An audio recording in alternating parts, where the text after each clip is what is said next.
This place looks deserted. Guess all the survivors must have evacuated already. All that's left here are signs of devastation. Could Furina really be here? Let's try to find her as soon as possible. Why, eh?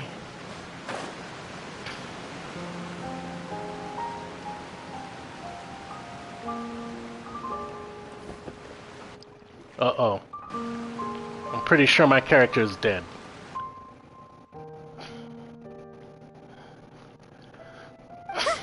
That's Furina, right over there. She really is here.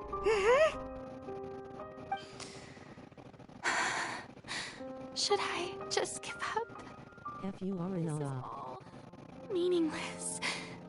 What was meant to happen did happen after all. Everyone's dead. I'm sorry. I'm so sorry. Give up, Furina. There's no point in holding out.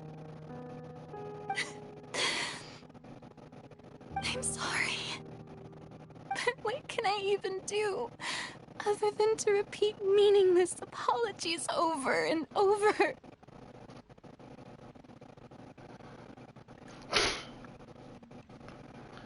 I think they could do better with the tears, but it gets the point across.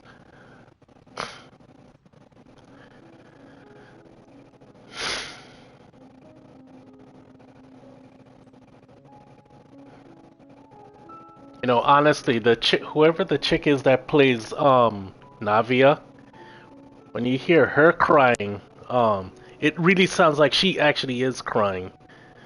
It, Yes. That's what you call dedication to the craft. You understand?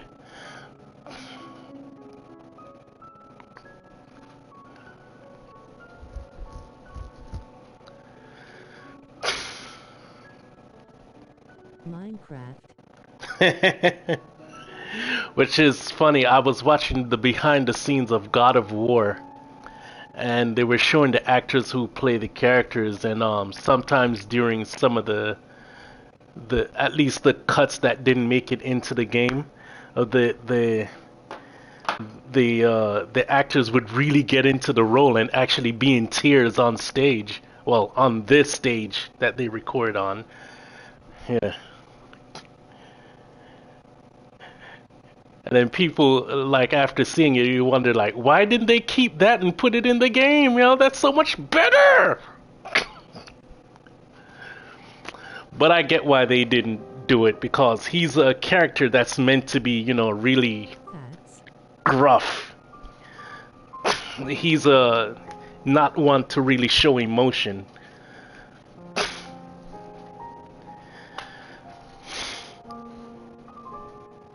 So I'm willing to bet they actually did want to keep it, but they was like, we can't. It's not his character. Who's that? Don't worry, Furina, it's just us.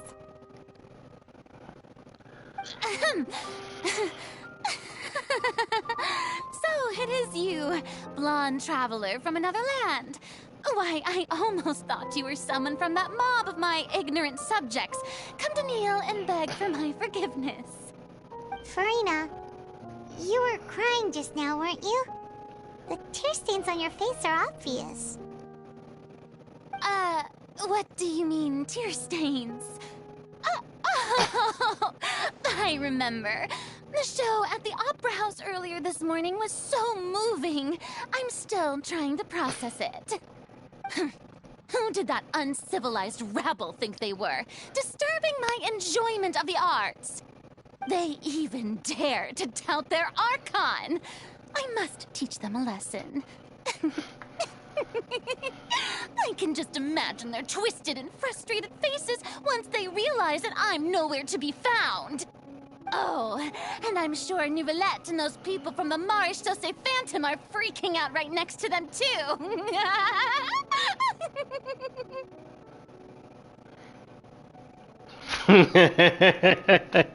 God, Furina is such a clown.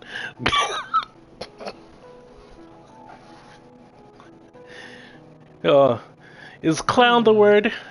Oh, maybe not a clown. What's the word for this behavior? Like a jester or a harlequin.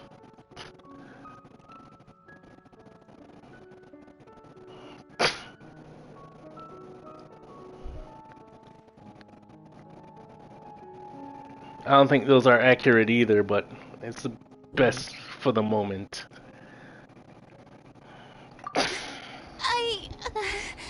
Of course Drama not. queen. Hey, there she is! The Hydro Archon's over there! Quick, after her! Furina, those people seem to be after you. They are? They're just some rabid fans who want to cut the line because they haven't been able to meet me in person, aren't they? That's against the rules. I can't let them get their way. Furina just ran off. Quick, we have to catch up with her.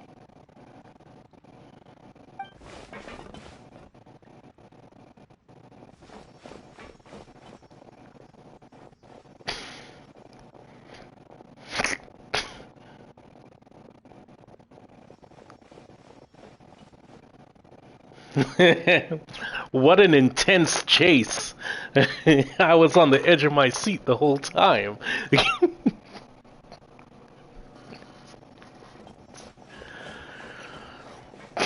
should be the place, right? Hey, Furina! There's a good hiding spot over here. Quick, come to Paimon before the rest of them catch up to you. What? What is this place?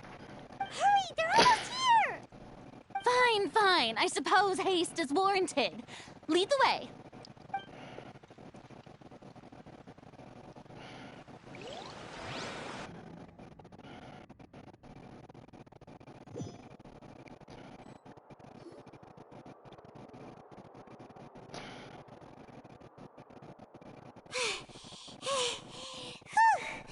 Paimon's exhausted. What is Paimon possibly exhausted from? I'm so tired. I totally thought they had caught me. No, I mean, I merely gave in to the sheer enthusiasm they displayed.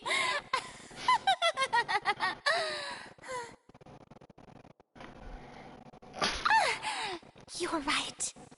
Yep, that's a good girl.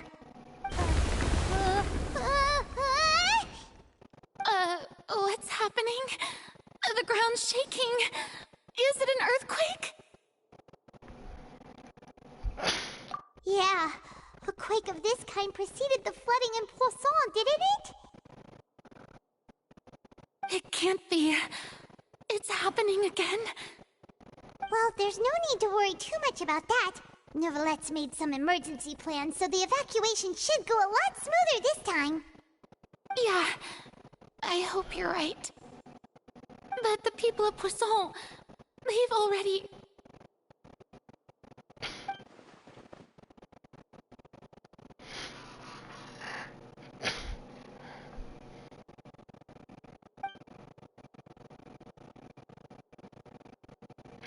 It's true.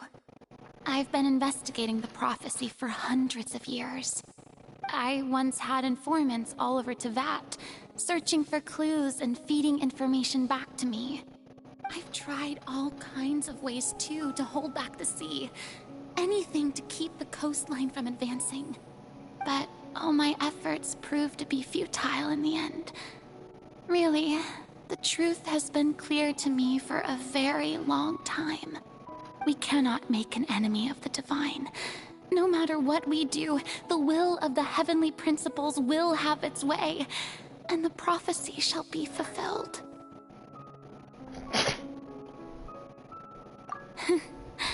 Give up. I do love the sound of that phrase. It would mean finally coming to terms with fate, but also for me to finally be free.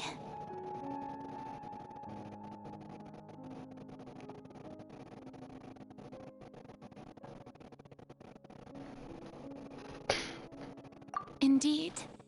I've thought about giving up so many times, especially after we almost lost Poisson. Fate is really unreasonable, isn't it? It has no heart and obeys no rules. The prophecy has only just started to come true, and so many people have already lost their lives. But just now, it all became clear to me. I still don't have the right to come to terms with fate on behalf of everyone else. As long as the final moment hasn't come, it's still not too late. Don't worry. I will keep hope alive for everyone until the very end. Well, that's enough for now. I got the impulse to play the stricken maiden, but honestly, considering my rank and station, that wasn't a good fit at all. Don't take any of what I just said seriously. How could I possibly let Fontaine fall to the whims of trivial prophecy? Come on! Paimon could have sworn you were actually being honest just now.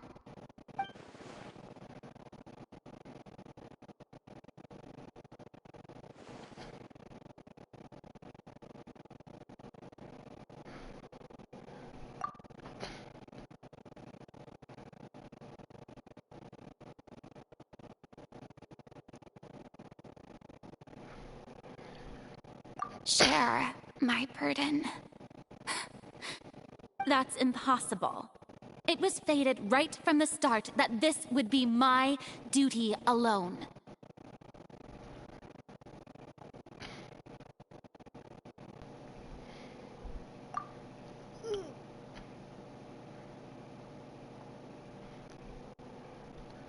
A witness. Yes, I've heard that you came to Tevat from beyond the stars, yes. In other words, you never belonged here. And if Tevat is, in its entirety, a show on a stage, then you're just a spectator, aren't you? If that's the case...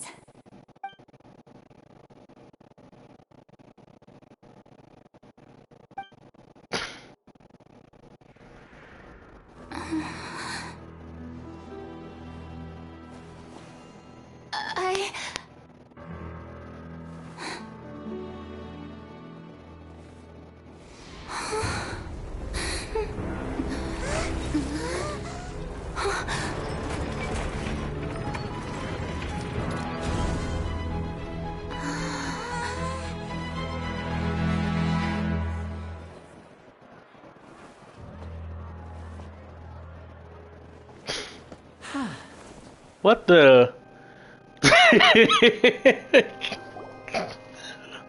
Ladies and gentlemen, this concludes my opening performance. Now, without further ado, we may proceed to the trial of our god. So, this is what it is. Yes, you deserve praise for the effort you took to raise the dramatic stakes. Do not forget, however, that I am Focalor, the god of justice, the embodiment of justice itself. Does it not strike you as even the least bit absurd to bring the very concept of justice to trial? May I interpret these words as your refusal to stand trial? In that case, you will have the opportunity to defend your honor through a duel. You would draw your blade against a god? The bitch, I will fuck you up. It seems like you have made up your mind.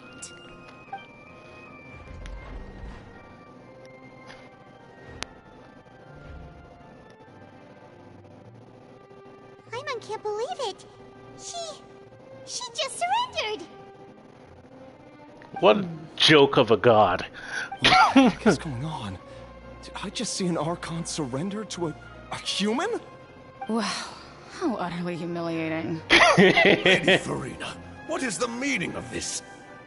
Shh. It would seem that there has been a misunderstanding. To be clear, the raising of both hands is not always an indication of surrender. Looking for excuses again, huh? I raised my hands just now to indicate my acceptance of the trial. No duel shall be necessary. I will admit that I've been running away for a long time. I'm sorry, everyone. I was unable to protect the people of Poisson. It is my duty to stand trial for my crimes. You are not the only ones to be disappointed in me. I, too, am exceedingly disappointed in myself. But now, it is time for the Hydro Archon to show you her courage and resolve. I, Furina, will use this trial to show the world the true meaning of justice! This time, I will protect you. Applaud and rejoice.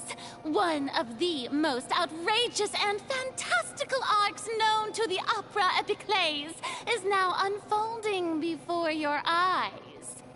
Mark my words, this shall be one of the most exhilarating and brilliant shows ever to grace the stage of Fontaine.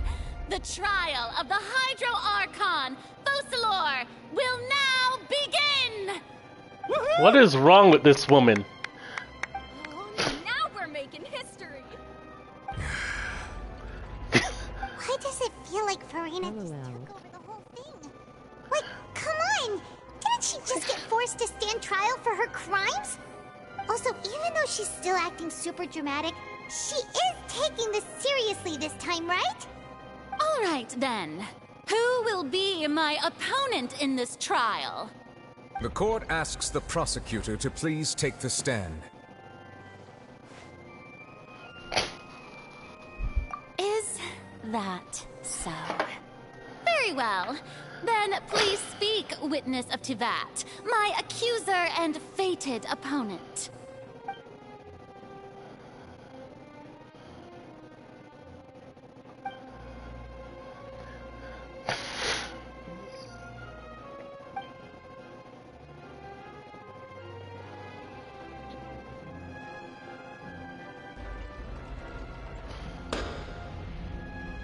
Also, please allow me to ask, as a final question before the trial begins. Just how much work did you do to force me onto this stage? Well, we did do a lot of prep after the meeting that day.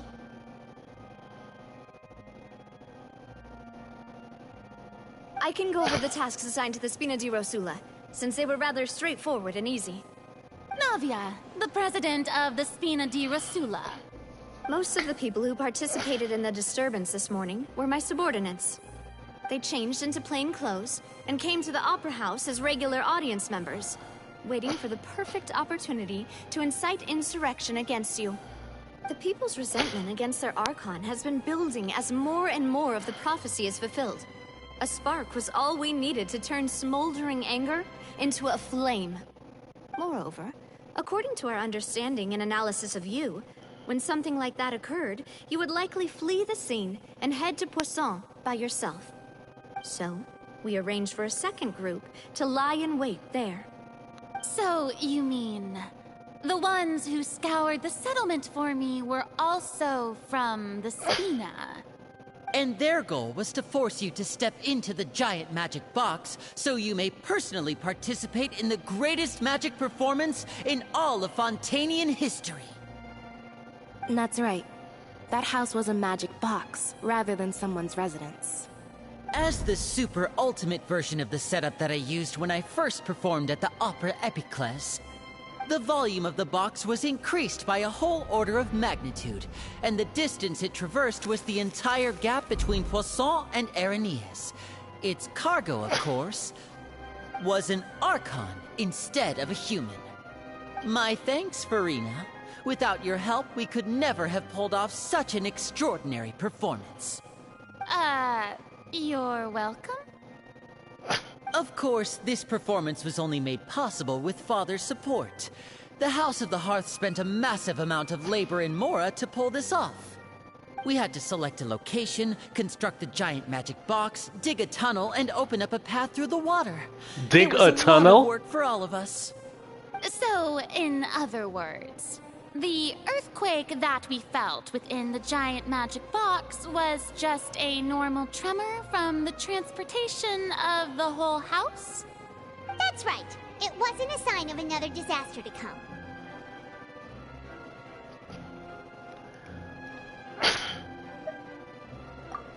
Then, I can guess Nervilette and Cloran's parts.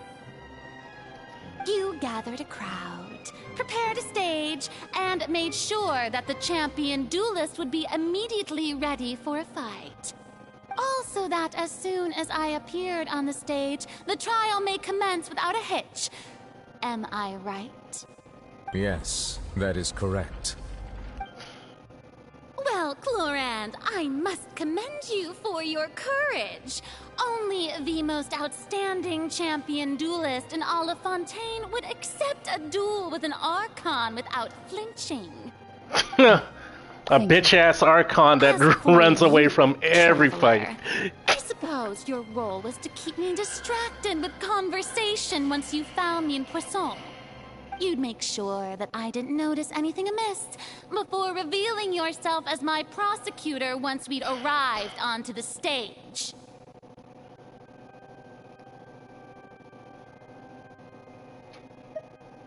Oh?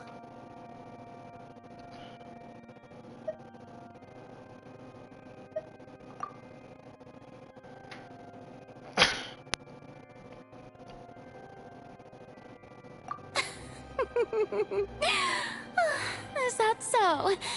Then I suppose I must have missed my final chance. It's fine. It matters not. What's done is done. The stage is already set, so there's no reason to disappoint the audience. Let's see this trial through to the very end.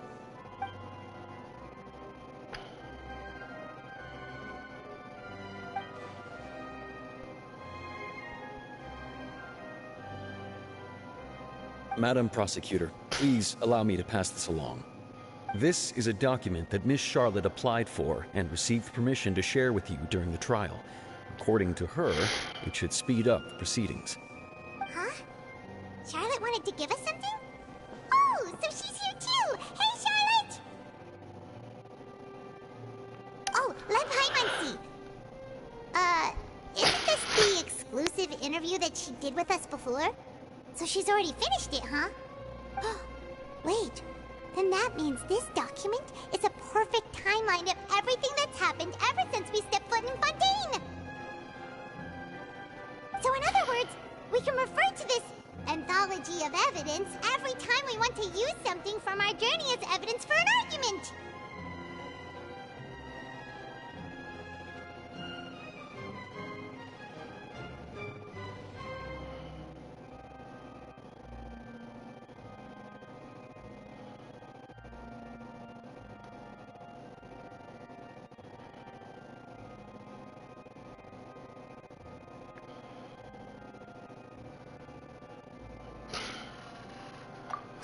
Confirm the information in it.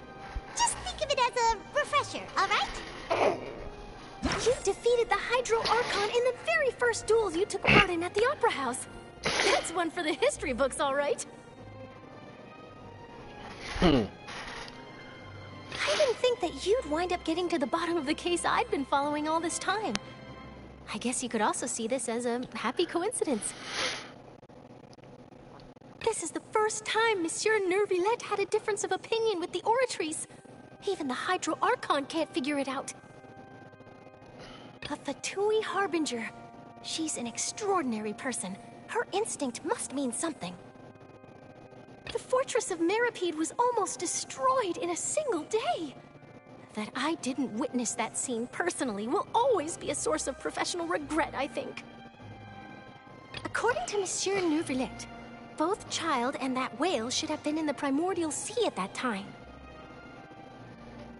I nearly lost my awesome friend Navia. To be honest, that still gives me shivers.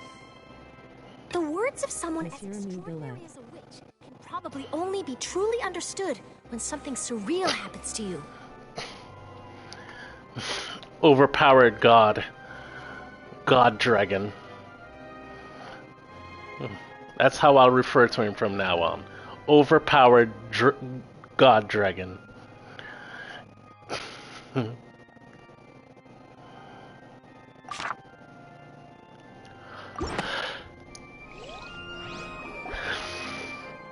The prosecution and the defense are both in position.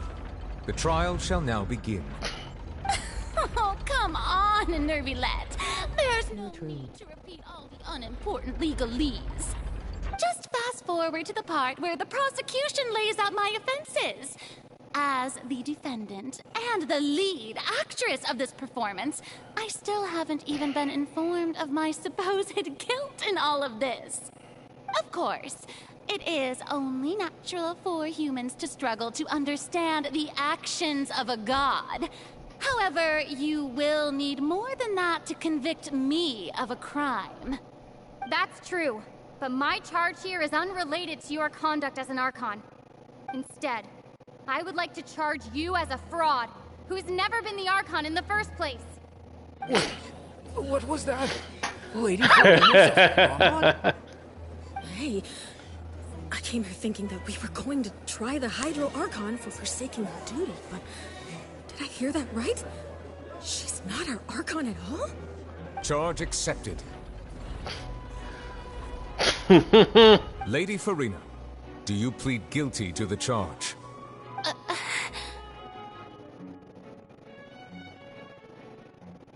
Lady Furina. I plead not guilty. How can I be guilty? There is no way that I, Focalor, otherwise known as Furina de Fontaine, a member of the Seven and the Regina of all waters, kindreds, peoples, and laws of Fontaine, could be anything other than your true Archon. Yeah. Even though Lady Furina can be rather eccentric, isn't it going too far to doubt her very identity? Yeah, I've never questioned her identity either. Sure, Lady Furina can be super irresponsible, but what grounds does that prosecutor have to make such a huge claim? I have cause to believe that common sense will prevail in this case. Many of the members of the audience have known me as the Hydro Archon ever since they were born. There would be no fooling their memory. See? Even the Oratrice has decided to show me its favor. Are you sure you want to commit to a charge that will never be upheld? If you wish to drop the case, I can promise you as the God of Justice that you will not have to face trial for making a false accusation. We will treat everything that's happened as a dramatic spectacle and move on with our lives. What do you say to that?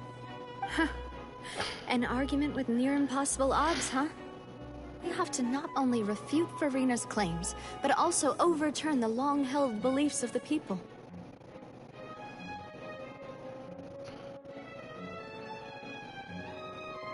Well, I tried to give you the chance to surrender. If you must persist, then let me ask. If you believe I'm not the Archon, then what manner of being do you think I am? And if I was not the Archon, then how did I manage to live for over 500 years?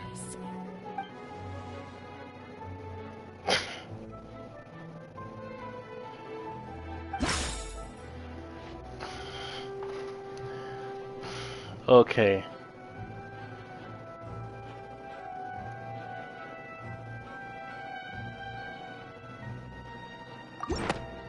That's one good one. That doesn't sound right. Paimon doesn't think this clue can be used as compelling evidence to build our case.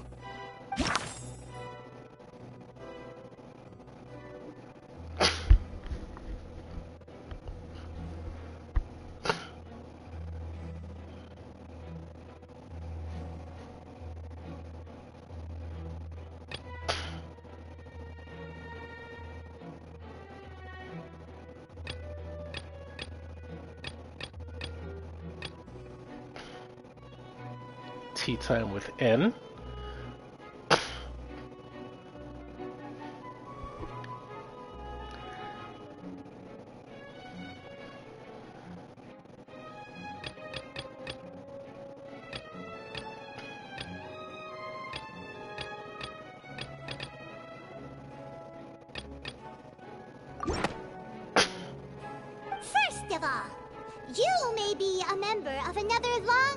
race, which would allow you to naturally possess an extended lifespan. And second of all, even if that wasn't the case, there could be other ways to extend your life. Who gave you that idea? Was it the knave? You'd sink so low as to use a harbinger's words against me. A curse? I once thought it possible that the aura of an Archon might naturally resemble a type of curse. But in light of this claim, perhaps what I sensed was not your divinity, but a curse after all. Neverlet sensed it too, huh?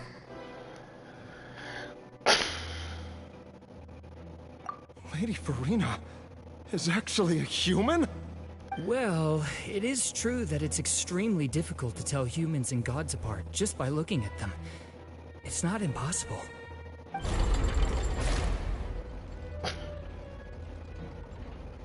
Well, don't start celebrating too early now. Even if I have been carrying a curse like you said, how does that prove that I am merely a human being? Besides, everyone knows that the main difference between a human and a god is the possession of authority. Gods can do what humans cannot. That's why they're worshipped as gods. For centuries, manifestations of my authority have served the nation of Fontaine. One need only to turn their eyes towards the Oratrice Mécanique d'Analyse Cardinal in this very opera house, or consider the endemnitium that is used in every aspect of life. That one trial proved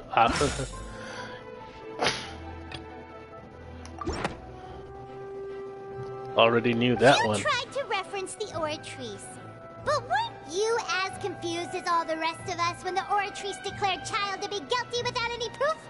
Otherwise, you should have come up with a good explanation for that by now. Didn't I make myself clear at the time? The decisions of the gods are naturally difficult for humans to comprehend. There is no need to provide an explanation. Lady Furina, I believe a reminder of your current circumstances is in order. While the court is in session, the principles of justice and the law must come before all else. While you are an Archon, you are also first and foremost the defendant in this trial. You will prove yourself unable to defend against the prosecution's charges if you continue to withhold vital information against the rules of the court. I never thought you'd use that kind of rhetoric against me. That was no trick of rhetoric, Lady Furina. I've merely reiterated the rules of the court. Rules that all should respect and follow. So, you neither knew why Child was declared guilty, nor did you understand the structure and operations of the Oratrice. Instead of having been created by you, the manifestations of authority you mentioned have been made by the real Hydro Archon, haven't they? The real Hydro Archon? Well, now you're really losing me. It is true that I did not know why the Oratrice gave out a guilty verdict that day. But the Oratrice handed out that verdict unilaterally, and it has been operating independently ever since it was first created. You can't argue that just because a divine creation is flawed, that the god behind it must also be no god at all. She's still throwing out all kinds of excuses. Seems like she's confident that we won't be able to produce proof that she has no power over the Oratrice.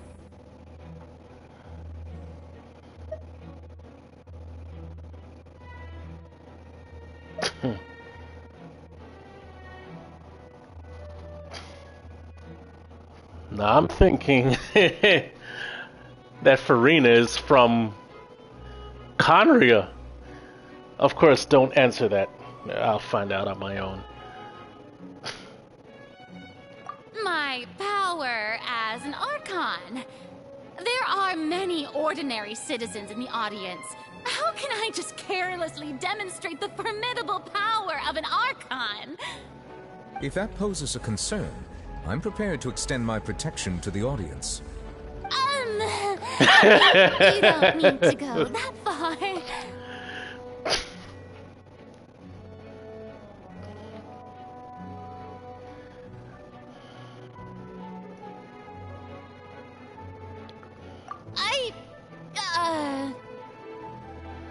Aren't you the Hydro Archon? Or is it that you can't even wield the power of Hydro, much less the authority of a god? Indemnitium! Yes! It's all because of Indemnitium! All Archons derive their power from the faith of the people, and I've converted the people's faith in justice into Indemnitium! Thus did I give up all of my divine power to provide everyone with energy for their daily lives. Have you ever seen a more magnanimous god? Isn't that a huge stretch? Yeah, no matter how generous an Archon can be, how could they give up all their power? Can a god with no power even still be called a god? It seems like nobody's buying Furina's excuse. Hey, come now, everyone. Please don't stare at me as if I was a liar. I'm still the same Furina you knew, right? The one that you loved. Shouldn't you want to believe in me? Please? You've got to believe me. If what the prosecutor said is true, she really has committed a grave offense. Did she deceive all of us? And all of our parents and grandparents too? And all of our ancestors? Ever since they were born? Enough! That's enough. Tell me then, if I'm not the real Hydro Archon, then who is? If you have no evidence of another Hydro Archon's existence, nor can you find anyone who can back up their claim to be such, then what grounds have you to say that I'm not actually the real deal? Wow, she came up with yet another argument. How can we refute her now? Seems like she really doesn't want to give up.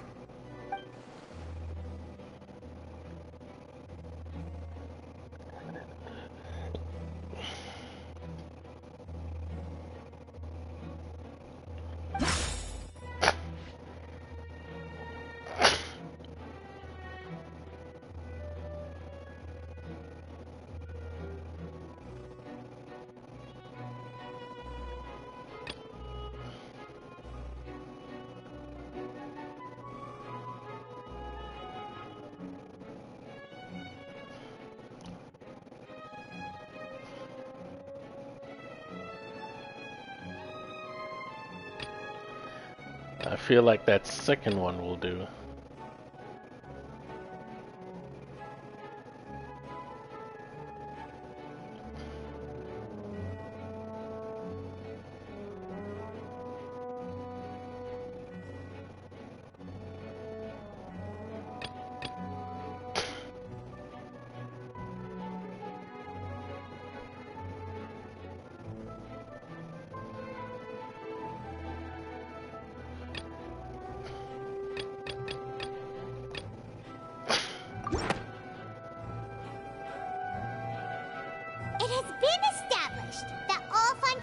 Can dissolve in water from the primordial sea. And that means... Since you insist on claiming to be a god and not a human, then there's a method that you can use right here and now to eliminate all suspicions of you being the latter. Miss Navia, please apply to serve as a temporary attorney for the prosecution before addressing the court. Though you act in partnership with the prosecutor, you must still adhere to proper procedure. Super sorry, Monsieur Chief Justice. I swear this really will be the last time that I'll speak out of turn. Now, I've brought some seawater from Poisson. As everyone knows, a massive flood struck the area not long ago, taking many lives, including those of some of my closest friends. So, Miss Furina, would you dare to touch some of this seawater? If we are to believe that you are indeed the real Hydro Archon, touching the seawater would have no effect on you.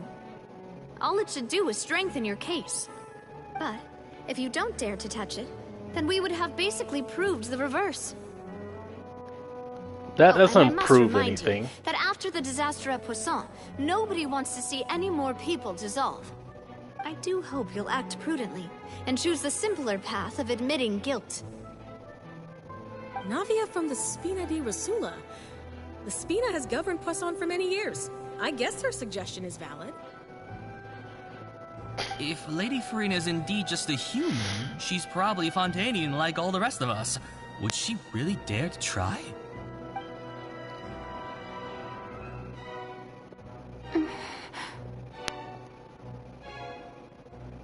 Is she insane? Lady Furina, this test has been unilaterally proposed by the prosecution. As it falls outside the realm of standard court proceedings, you possess the right to decline participation. Well, of course he had to tell her that. But refusing to participate is basically the same as a confession of guilt. She's just staring at the water without saying a single word. It really does seem like she's quite terrified of it. That could only mean... What's going on? Is she really planning to... That's not what we thought she would... Due to the inherent risk of the test, Lady Furina, you may...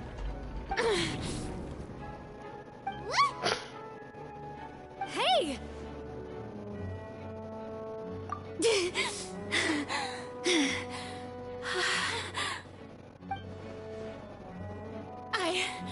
I'm fine! Look! Look at me, everyone! My hand is still here! I haven't been dissolved! Will you believe me now? I really am your Archon! I'm nothing like a normal human who would fall apart as soon as they touch this water! Really? Was this not the most obvious thing in the world? Miss Siegewing? If you're present, Miss Siegewing, please come forward and attend to the defendant. Siegewing? Don't be nervous. It'll just take a few seconds. Let me see. That should be enough. Please announce the results of your evaluation to the court, Miss Siegewing. As everyone doubtlessly saw, Miss Furina was displaying symptoms of hyperventilation and flushed skin. These indicate that she was experiencing the adverse effects of exposure to primordial seawater. The extent to which she was affected is the same as other humans when exposed to primordial seawater of a similar concentration. Thank you, Miss Siegewing. Lady Furina, you may return to the defendant's stand. Oh, wait. What did she just say? I didn't get dissolved. Shouldn't that be enough to prove my innocence? Well, considering your tendency to run from your problems, we did originally prepare a direct sample of the seawater around Poisson. However, after extensive discussion, we exchanged it for a sample that is not concentrated enough to dissolve an actual human. After all, on the off chance that something entirely unexpected might occur, we don't want anyone else to lose their life to the sea. Yeah, so out of regard for Furina's life, you secured a low-concentration sample and asked the head nurse to serve as an expert witness. It's a great thing that the direct sample wasn't actually used. Furina could have... I can't believe... You...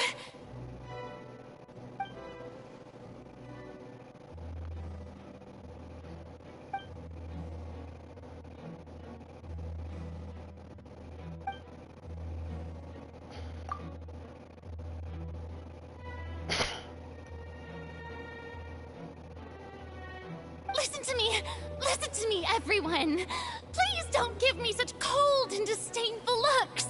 What happened just now didn't prove a single thing! Think about it! How can you conclusively prove that an Archon can't also be affected by the primordial seawater? Also, if I was really just a human, why would I dare to just put my hand in that kind of water? Please, everyone, anyone, just listen to me. I swear, I really am your Archon.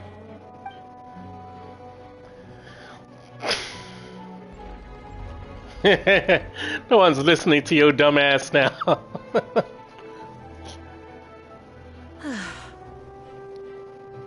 I don't think anything she says at this point will sway anyone.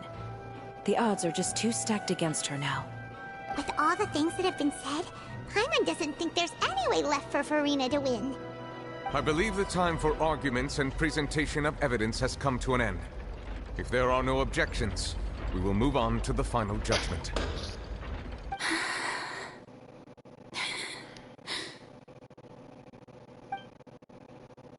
I don't think anything she says at this point will sway me. She's too stacked against her now.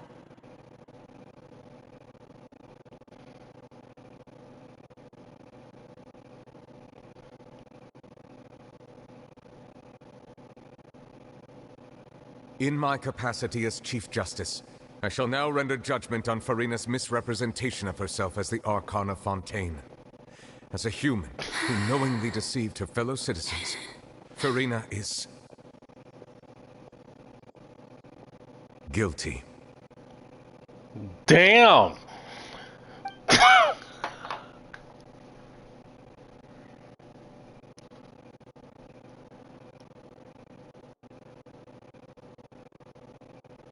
We shall now turn to the Oratrice Mécanique d'Analyse Cardinale to render the final verdict on the charges.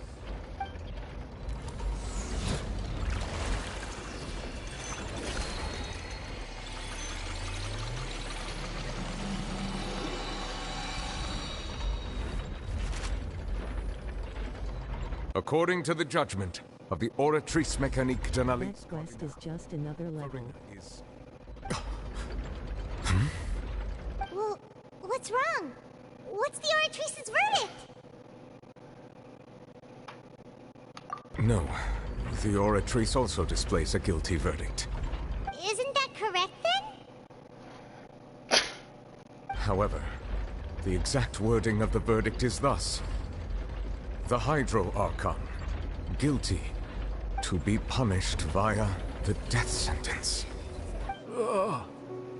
The death sentence? That's actually one of the available sentences? I've always thought that it was just a myth. The one and only time the death sentence has been handed out at the court, and it's been given to the very person we've worshipped as the god of justice? What an unexpected twist. Well, damn. Sentenced to death by the Oratrice? We just wanted to use the trial to show her the seriousness of things so she'd tell us the truth. How did things escalate this quickly? This outcome is indeed quite strange. According to Fontaine's current definitions of justice, as well as its recommendations for criminal sentences, is this sentence really appropriate for the crimes that have been committed? Yeah! Even Fache wasn't sentenced to death by the Oratrice. You know, the real evil mastermind behind the serial disappearances case.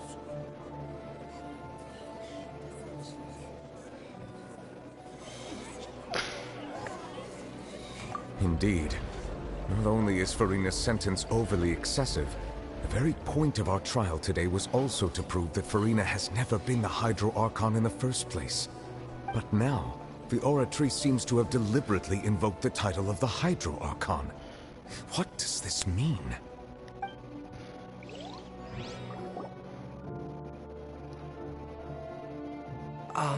Excuse me, if I may interrupt. Is the trial still going? Fremine! You finally made it. I assume this means you've completed your mission? Mm-hmm. Any mission Father assigns to me will always be top priority.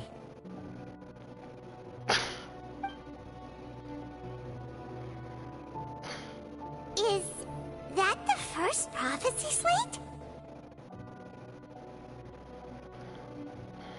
Huh. So the knave privately arranged for Fremine to try and find the missing slate. I looked everywhere and finally found it at the bottom of the sea. It took me a long time to get around some dangerous stretches of water. But has the trial already concluded? Then doesn't that mean I've come too late? Oh no. Father will be disappointed in me.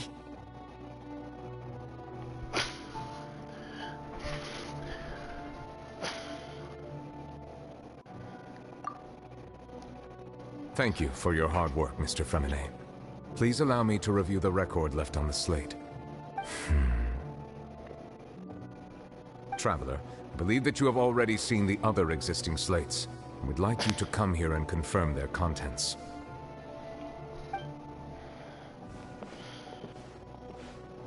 Huh? So what do you see? What is it? The previous Hydra Archon releasing her divine power.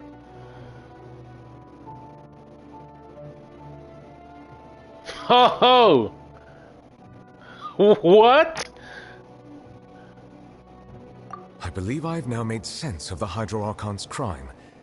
It has to do with Fontaine's lost history. Huh? Isn't the Hydro Archon just guilty of deceiving her people? Oh, wait, no, that's Furina, and we've already proven that she's not the Hydro Archon. So when you say Hydro Archon, do you mean the real Hydro Archon we've been kinda talking about? In truth, everything that you've encountered in Fontaine up until this point can be traced back to the contents of these stone slates. However, I'm uncertain as to how much sense they currently make to you. An association between the contents of the slates and the events in real life. Okay, let's try to recall the contents of the other 3 stone slates. Paimon will do her best to help you remember.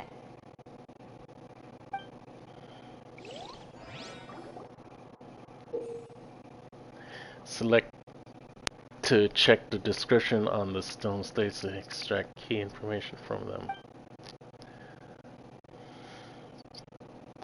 You can find scenarios related to these stone slates and instead of recording it to review there, you can edit set content. As the verification process continues, the Fontaine water level in the menu interface will rise. What?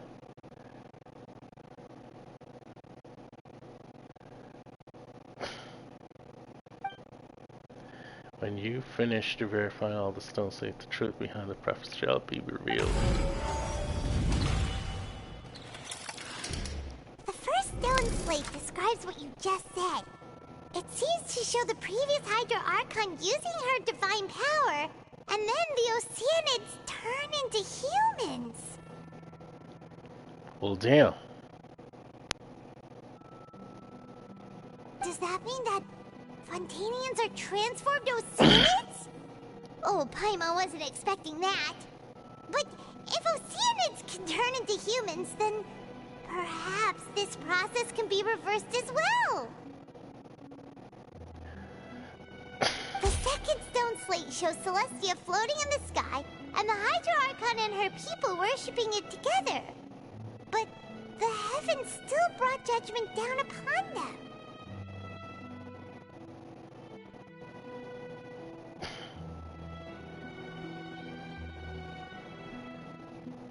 This must be the point when the Hydro Archon and the Fontanians were branded with their original sin.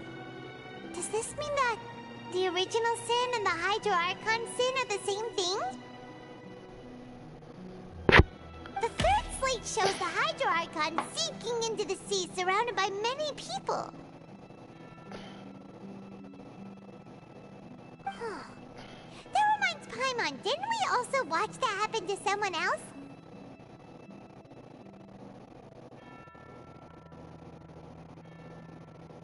Well, the first slate is the prophecy the Fontanians have been talking about. People dissolving into the sea, the Hydro Archon crying on her throne, and so on. We didn't believe that such a crazy disaster could happen at first, did we? But after that incident, it was just a question of when and not if.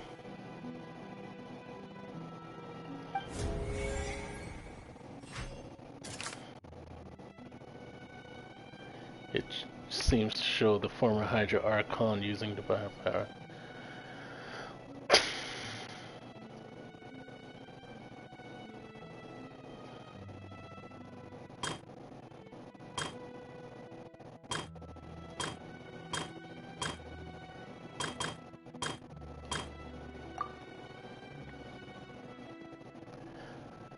The truth behind the serial disappearance case, it turns out that Fontanians can be dissolved into water from the primordial sea.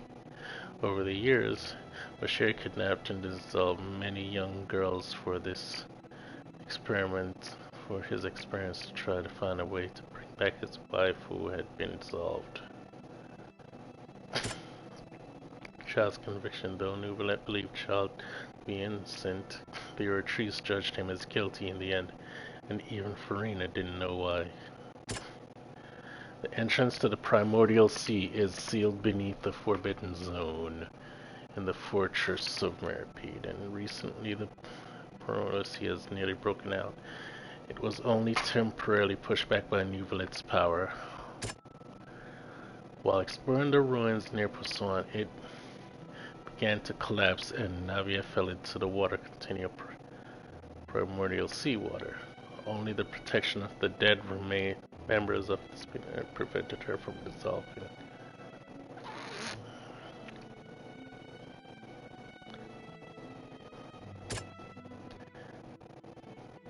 She believes the prophecy will certainly happen, but dead members.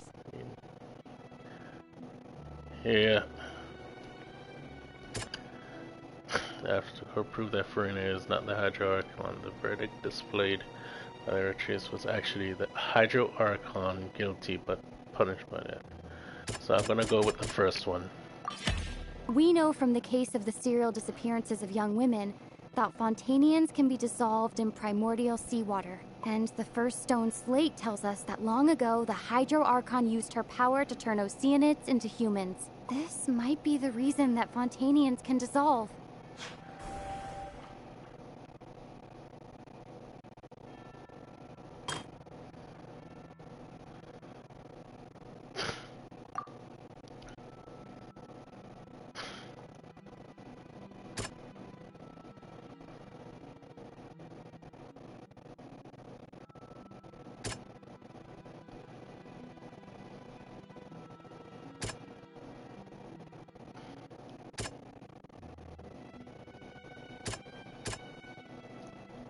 I'm gonna go with this one. That doesn't sound quite right.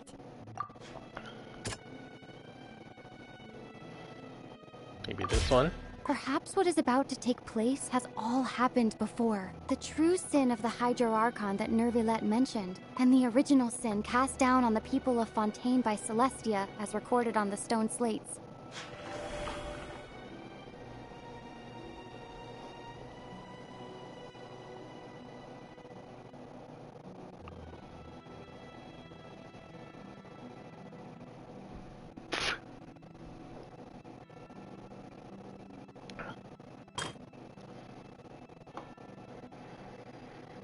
Prophecy slate. I'm gonna go with Navi on this one.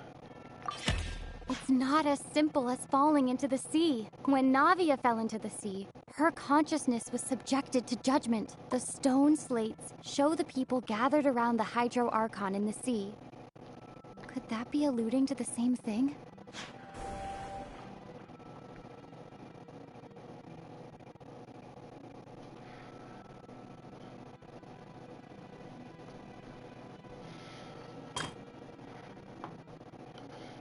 Verify the truth. Stone slates in the ruin.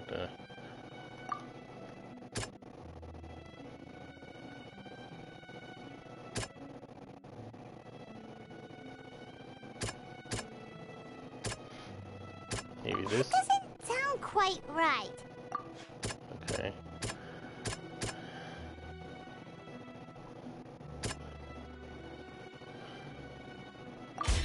The prophecy from the stone slates found its way into society, but not many people believed it at first. The fortress of Meropide was nearly flooded with primordial seawater, which we know can cause Fontanians to dissolve. It seems increasingly likely that the prophecy may come true. If we hadn't dealt with it in time, things could have gone very badly. They'll dissolve into the primordial sea but won't cease to exist. Their essence will flow in the seawater, converge, and take the form of an Oceanid. The Hydro Archon was sentenced to death in court, shocking everyone present. Perhaps this means that her sin was actually Fontaine's original sin.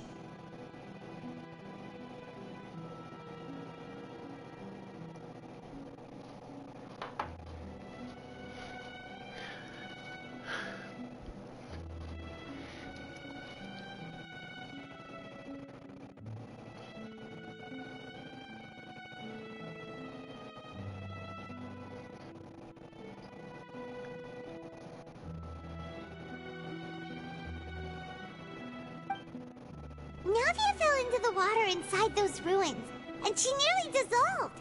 She was surrounded by the people of Poisson in a court within her consciousness, and was forced to take part in a trial meant to make her stay.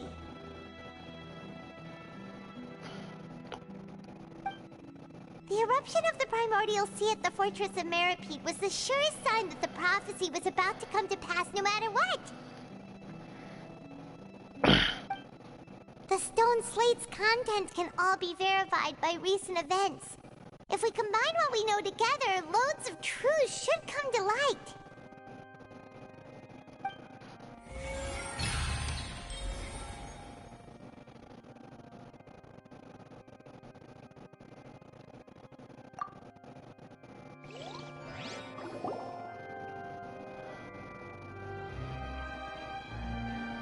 Damn, the Traveler could do everything. She's a warrior, a lawyer, That's how you can make sense of it. a botanist. But then it feels like we're going to have to share some truly shocking revelations. Let's hear them. Incredible. Linny, did you hear that? We're not real humans. All Fontanians were originally created by the late previous Hydro Archon, with Oceanids as their basis. The evidence for that can be found in how only Fontanians could dissolve in primordial seawater, and how all the girls Vacher dissolved were also turned into Oceanids. Oh, and according to Navia, when she was about to get dissolved, she also saw everyone gathered around for a trial, all of them in the shape of Oceanids. Indeed.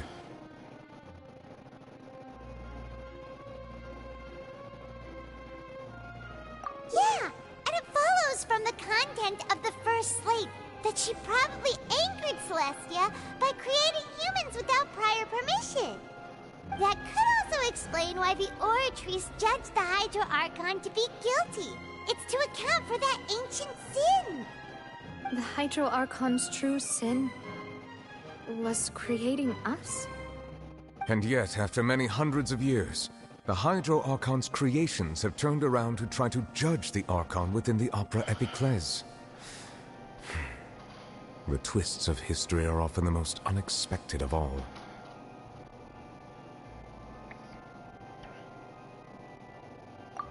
The Traveler helping nations to not receive any info of her brother. So wouldn't it be trying to show the image of the Hydro Archon also falling into the sea once the prophecy has been fulfilled in the fourth slate?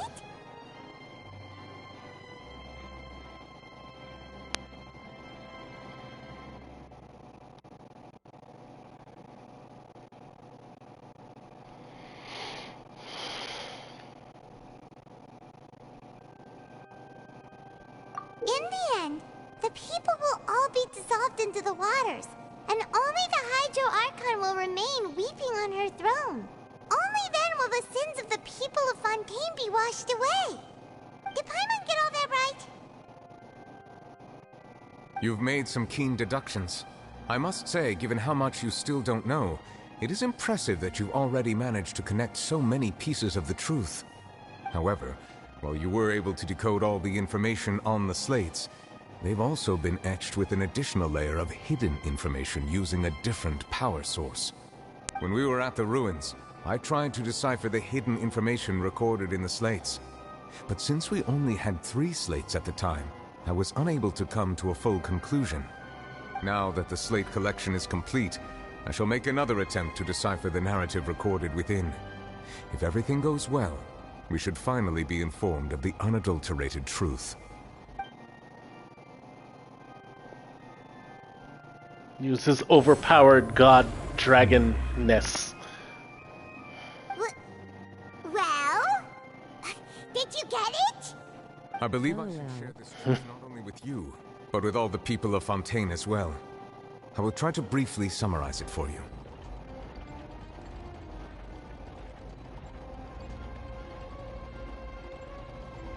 Your hypotheses regarding the origin of Fontainians and the sin of the Hydro Archon were both correct. In the Fontaine of old, The previous Hydro Archon sensed the yearning of her Oceanid familiars for life on land.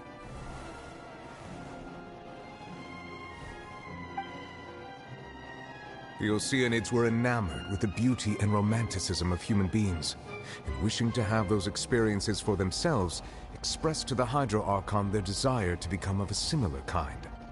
However, even though water as an element is intricately linked with the power of life, the Hydro Archon, as one of the seven, did not possess the authority to create a new form of human life.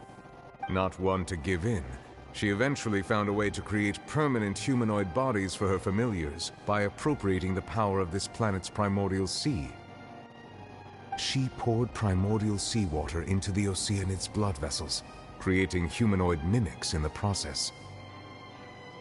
But if Fontanians were to ever come into direct contact with water from the primordial sea, the power within their bodies would escape these artificial restraints and return to the sea. As a result, their forms would collapse, and they would be reverted to their original forms as Oceanids. Of course, the Hydro Archon never received permission from the heavenly principles to create a new human race. And thus, the Hydro Archon and all of her creations came to shoulder the original sin of appropriating the power of the primordial sea. That is the true history of how the people of Fontaine first came into being. So we were all Oceanids before we turned into human beings? That's way too much information for me. I think I'm just going to pretend that I never heard a single thing. But if that's the truth, we can't let the Hydro Archon be sentenced to death. After all, her only sin was creating us. I'm just gonna stay in denial. Thank you very much.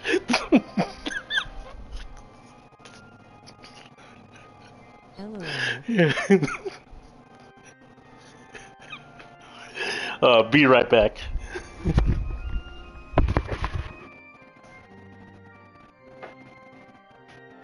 Okay.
Okay, back to the drama of denial.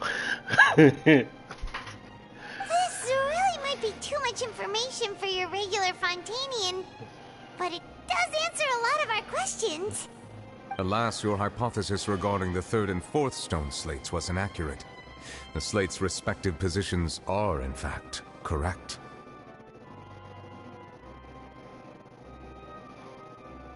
A key point of the visual on the third slate is how all the individuals depicted in the water are humans rather than Oceanids.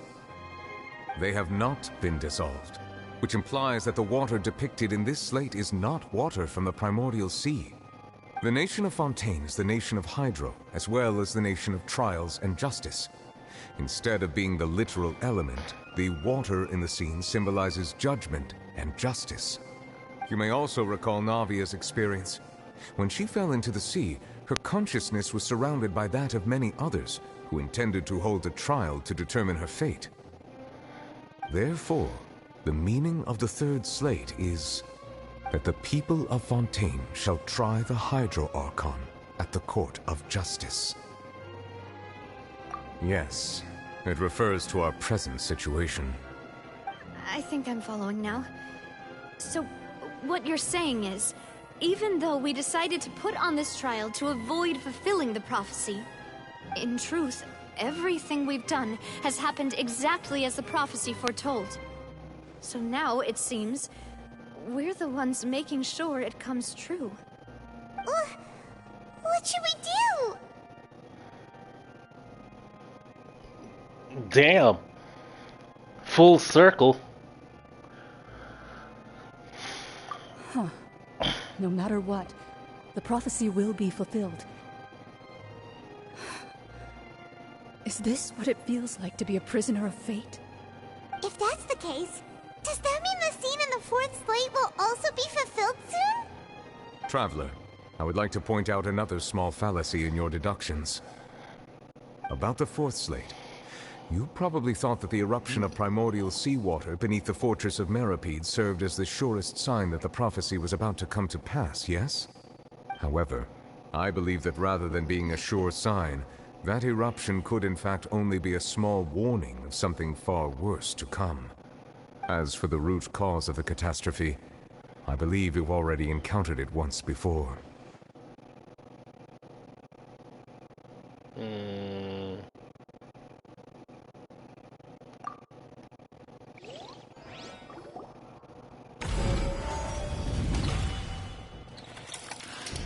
This eruption was just a small warning of the things to come. We must find the root cause of the disaster.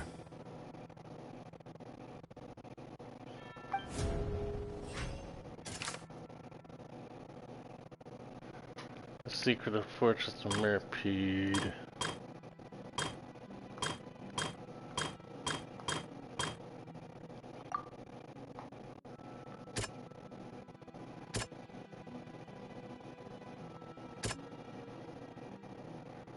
The whale? It was both dream and reality. If we're talking about a true culprit, that could only be that thing inside the primordial sea, right?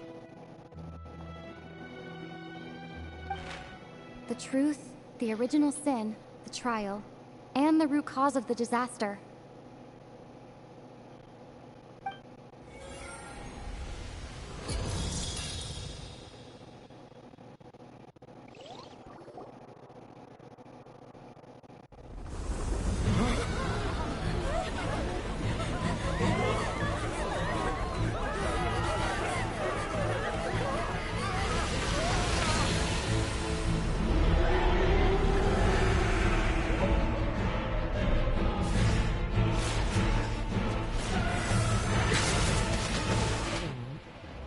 Damn, indeed.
So we've met it at last. I understand very well why it has chosen to make an appearance here. That whale does not belong to Tevat. It is a monster that has traversed the stars, weeping all the while. It has been greedily consuming the energy from the planet's primordial sea, using it to grow. That is the main cause for the rising sea levels. And once it has finished consuming all of the energy contained within the sea, its next step will be... You said that to when the shit it all out. first created Fontanians out of Oceanids, she filled their blood vessels with primordial seawater. Precisely. That whale finds the blood of Fontanians nigh impossible to resist. Therefore, when it left the primordial sea, it decided to make its next stop a packed opera house full of food. Food in the form of Fontanians. We just barely managed to push it back, right? In that case, won't it come back to target the people again once it's managed to recover its strength? That is correct. Indeed, it is more accurate to say that we should thank that Harbinger for buying us some time. Without him, the whale would have likely come onto land far sooner. From the way he looked, he must have been fighting the creature for quite a long time. Battle maniac. We've always known that he had a special connection with that whale, but we definitely didn't expect it to help us out like this. Anyway, now that we know that this whale is the actual cause of the disaster recorded in the prophecy, all we need to do to stop the prophecy would be to find a way to beat it up, right? Beat it up. It's too late.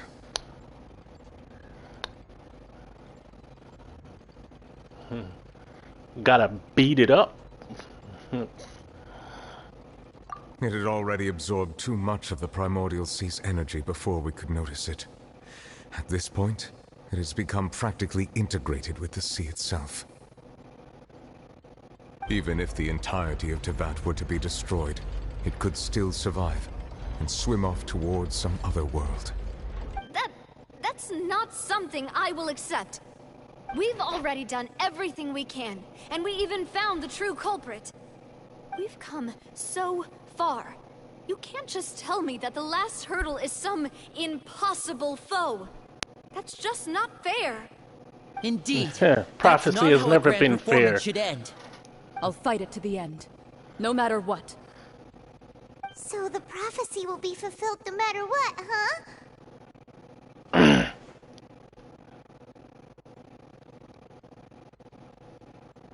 The prophecy. Yes, what has been prophesied will be fulfilled. You may view such things as the history of the future.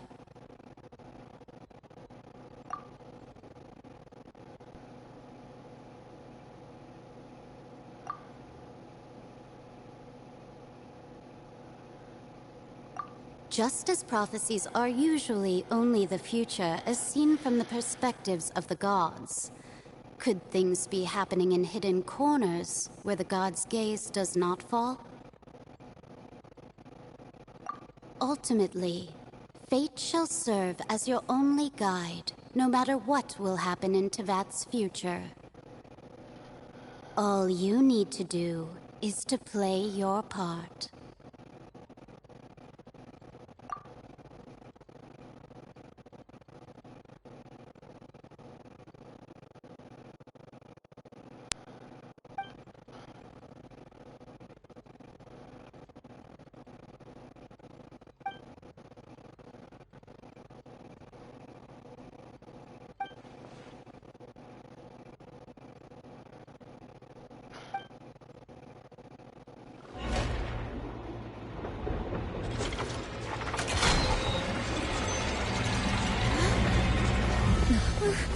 What's happening with the oratories?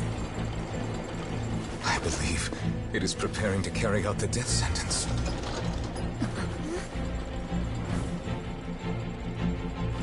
Furina!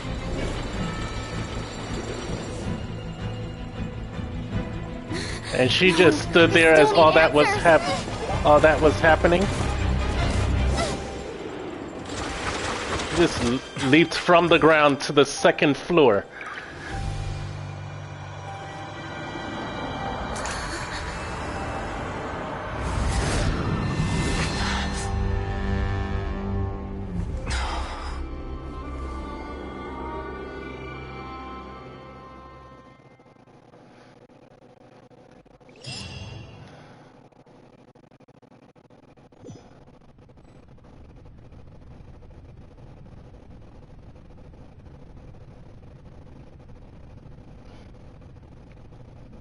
triple dam.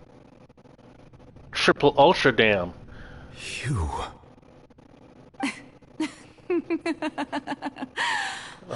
Furina? Sorry. That shocked expression on your face is just too amusing. I couldn't help myself. You are not Furina. Who are you? Ah, the sweet sound of Furina.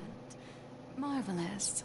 A sure sign that my attempt to deceive everyone was a resounding success. But to answer your question, I am Focalor. You know, the god. Focalor. Why did you deceive us? Oh, that wasn't my goal, of course. Goodness, no. But I had to fool everyone else too, if I was to stand any chance of deceiving the heavenly principles. Deceiving the heavenly principles? It's all because of that pernicious prophecy. Dreadful, wasn't it? Everyone doomed to dissolve. Fontaine condemned to be flooded. One was not amused. In fact, one was positively bemused when that problem was thrust upon me by my dearest predecessor. That's the former Hydro Archon Egeria, for the uninitiated. It hardly gets more disastrous than a preordained national catastrophe, now does it? She knew full well that the prophecy would surely come to pass. And as one of the seven, she also knew full well that one defies the heavenly principles at one's peril. So yes, as you have no doubt surmised, it was a rather impossible situation that I found myself in. I spent a terribly long time mulling it over, alone on the ocean floor. And I was almost growing barnacles by the time I finally realized there was only one possible solution to this confounding conundrum. I had to outwit the heavenly principles, allow the prophecy to be fulfilled, ostensibly at least, while saving everyone at the same time. I'm a genius, I know. I can only assume that's why Egeria chose me as her successor. Although, looking back now, it was hardly the inheritance one dreams of. Between the task of saving the nation, the quotidian duties of the Hydro Archon, and not to mention the original sin of creating a new race of humans, I dare say she left me quite a colossal mess to clean up. But one can only play the hand one is dealt. I did not choose this, any more than I chose to be one of her Oceanid familiars. It's like one president starting a war that caused a whole bunch of problems and leaving the aftermath for the next president.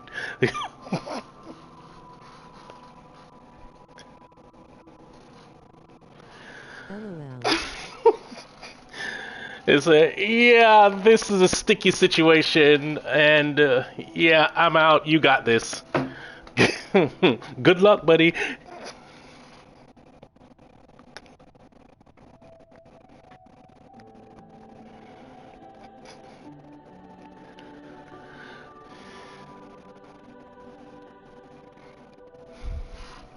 So you were also once one of the Oceanids, transformed into a human by Egeria's hand. Yes, I was. I always dreamed of becoming human. And I still do, even now. In my eyes, to be human is to be part of the greatest opera ever known. After becoming a god, I separated my divinity from my body and spirit, leaving behind only a self that was as naive and bewildered as my past self on her first day as a human being. The me you see before you now is that divinity. And the human counterpart I left behind, I named Furina. She could feel joy, sorrow, and everything in between. She could be as vain and conceited, or as meek and vulnerable as she wished.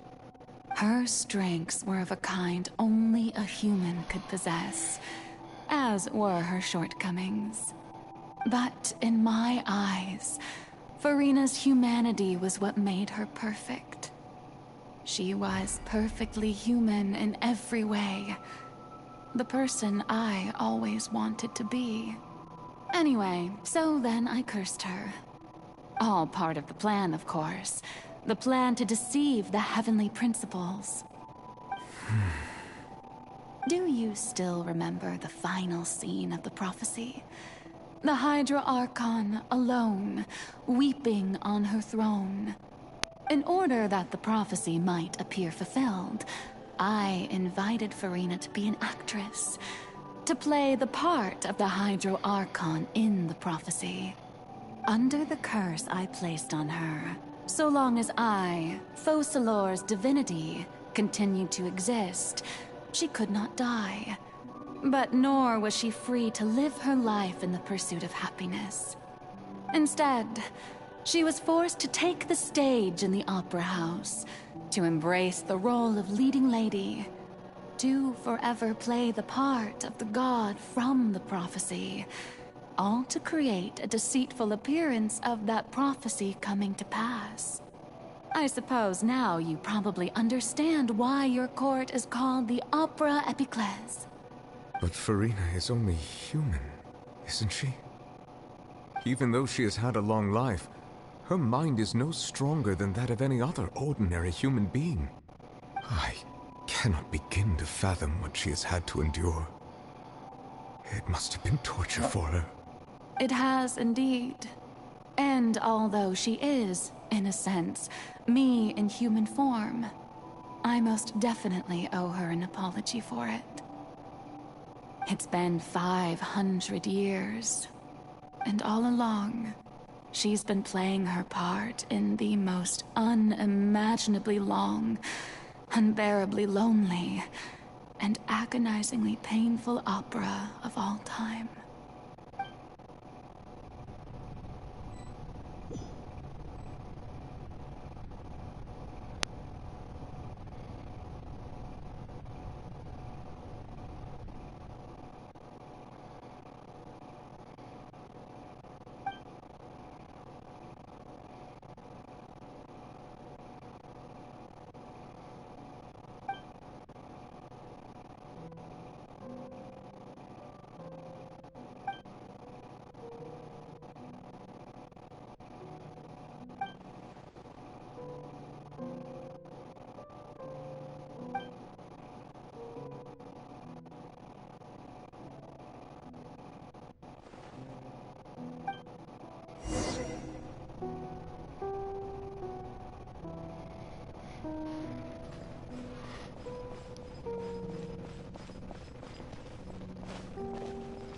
Well.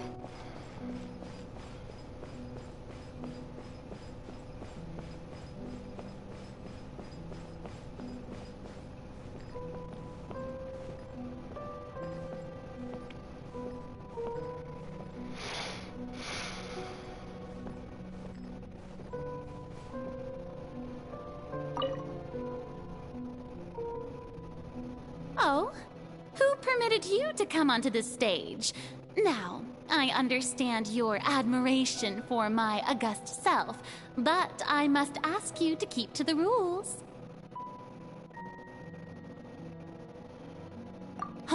All right. It is not my intent to reprimand you. There is no need to state your name. Just be off with you. Do not distract me from my performance. Oh, do not jest. Can you not feel it? I am Focalor. The eyes of countless Fontanians are upon me. I must, at all times, display the utmost elegance and nobility.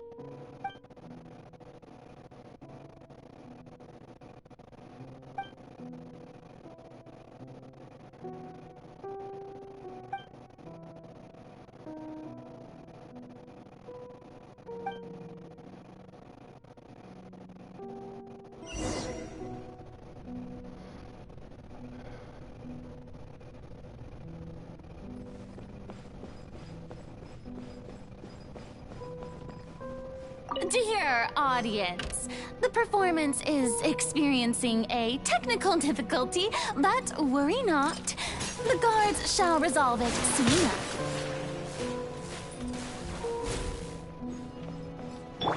Yeah. I don't know. Hi.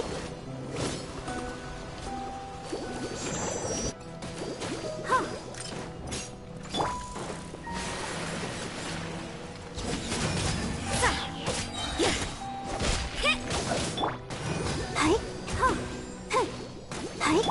Engaging. Keep your cool. I'm fucked. Yeah. Leave the wounded to me.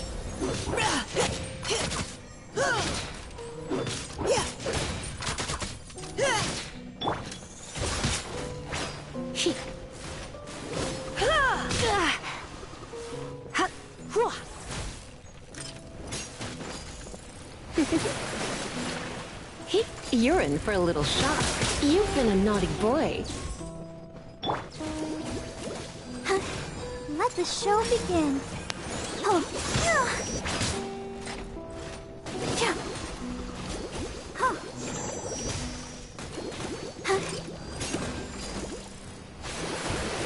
Yeah. Cry without echo. Yeah. Hi.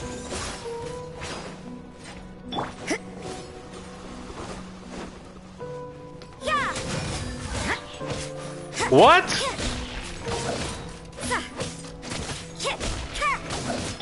Providing cover fire. Go, Barbara, go. Huh.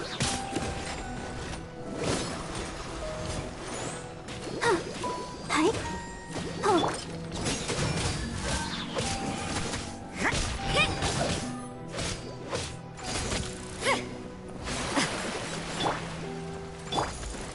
Final warning.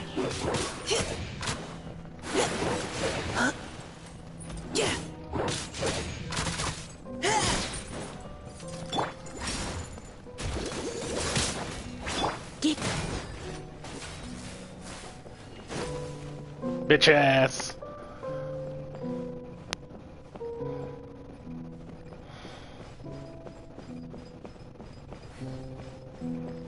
Hey, what gives?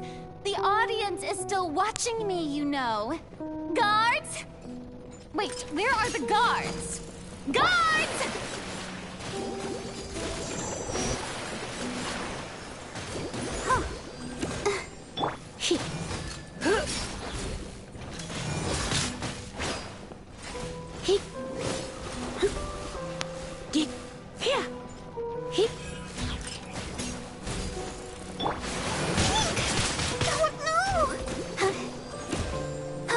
You can't run! Yeah. What a nuisance. Shiver! Oh, huh. Yeah, I'll protect us. Hi. Huh. Hi. Here. Hup, get. Huh. Yep. Yeah.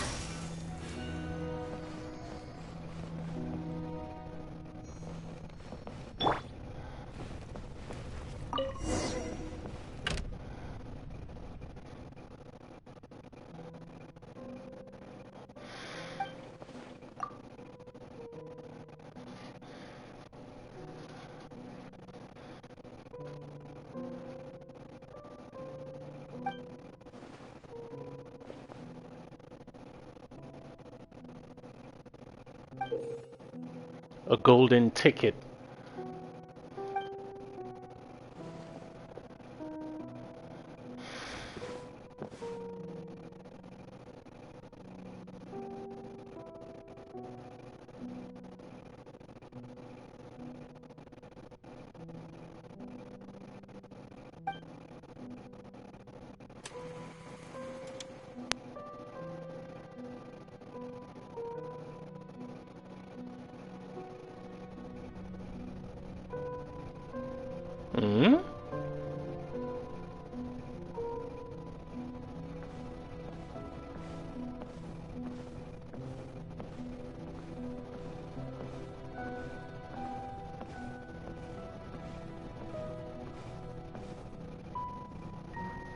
Furina.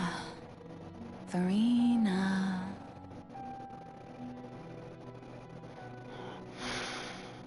Huh? Who's that? Who's calling me? Where are you?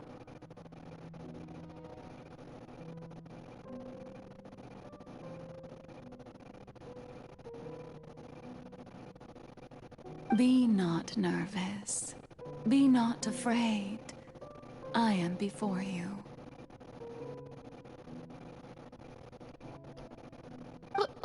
Wait a moment. You're mirror me? How can this be?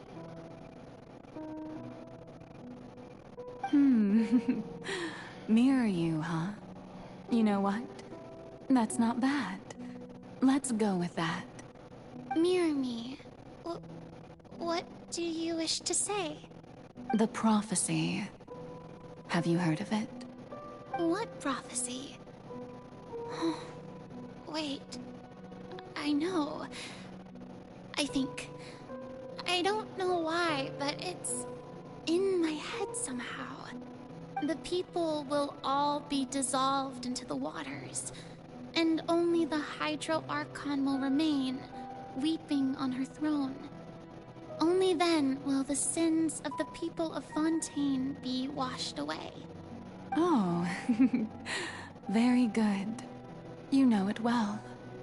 What's going on? I can't seem to remember anything clearly. The only thing I know for sure is this prophecy. Will it really come to pass? Yes, it will. And that is why I've come to you. Disaster will come to Fontaine sooner or later. Things will develop just as the prophecy declared. There is no escaping it. But doesn't that mean everyone will die? I'm a Fontainian just like them. Will I dissolve too? Oh, don't worry. Magical meetings exist in this world precisely to give people a chance to turn things around. It is the reason why you met me today. I will tell you how to save everyone, but you may have to suffer somewhat. Oh, so there's still hope after all. Goodness, you frightened me. You spoke so much and with so much certainty. As for the suffering, well, I will admit that the first thing that came to mind was, why do I have to be the one to suffer? But if the prophecy will come true, I'll also die anyway, right? So if I've already met you as my magical meeting in this world, if there were scales, with all the people of Fontaine on one side and my pain on the other, is it not obvious where the scales should tilt? You truly are the perfect human. My ideal. I suppose this would also be the justice that belongs to you. Huh? Don't worry, it's nothing. Listen well. Fontaine has just lost its Hydro Archon. I need you to play a role. That of the new Archon. Play as a god? That's right. You must begin a never-ending masquerade. You must never let anyone suspect your identity. If you can keep it up, then I shall have my way of defying this prophecy. But should your identity be revealed, then all hope will be lost. But how will I do this? A human assuming the role of a god without being exposed. Don't worry. What you must do is not to turn yourself into a real god. You simply need to play the role of a god as humans imagine them to be. Being a human yourself, I'm sure you already know what such an entity would be like.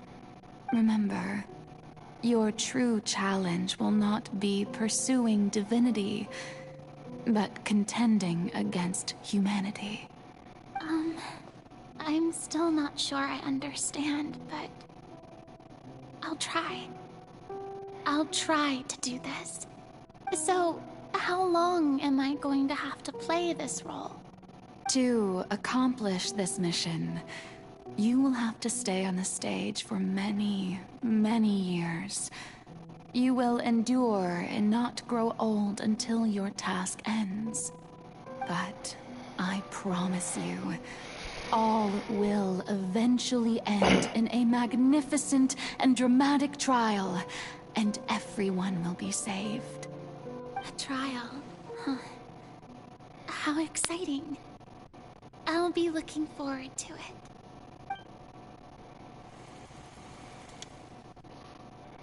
Ascension speech.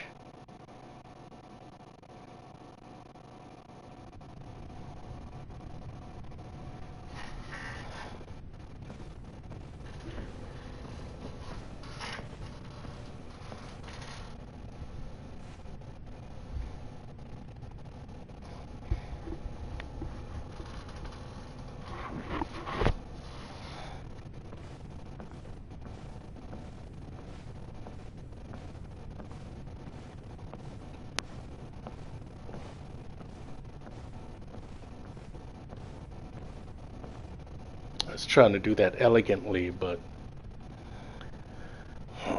The Maison Cardinalise has announced my accession, but this is my first time facing the people.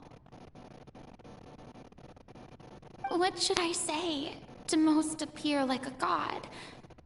To be honest, I still don't know. Perhaps I should first try to act natural.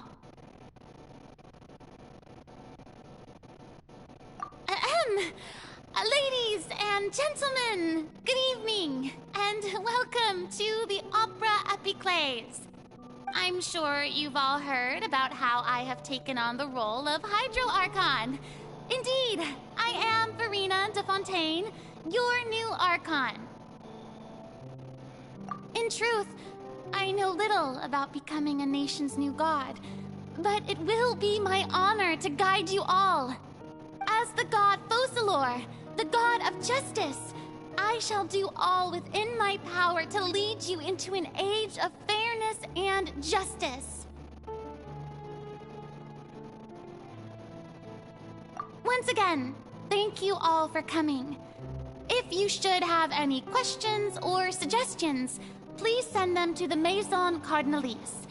The future of Fontaine will require us to work together, after all. This should do it. I thought I might stammer, but thankfully, I was able to convey my thoughts just fine. Okay, and next. That's the new Hydro Archon. Is this some kind of joke by the Maison? I would have thought that a being that surpasses humanity would be a bit more assertive. Hey, did you hear that? She even told us to send her suggestions there at the end. Shouldn't gods be all-powerful? She's being so modest. What's the difference between her and an ordinary person, then? If you ask me, perhaps the succession didn't actually happen. She might just be a Maison-back puppet. Wait, what's going on? Why is everyone suspecting me of being a fake? Oh, this is bad. If I get exposed here, there'll be no saving the people from the prophecy. Right. Mirmi said that I just need to play the role of a god as humans imagine them to be. Calm down, Furina. Think. What do the people want? How would they imagine a god to speak and act? Assertive, with a strong sense of presence. One who can dispel all doubt. That is the character I'm fated to play.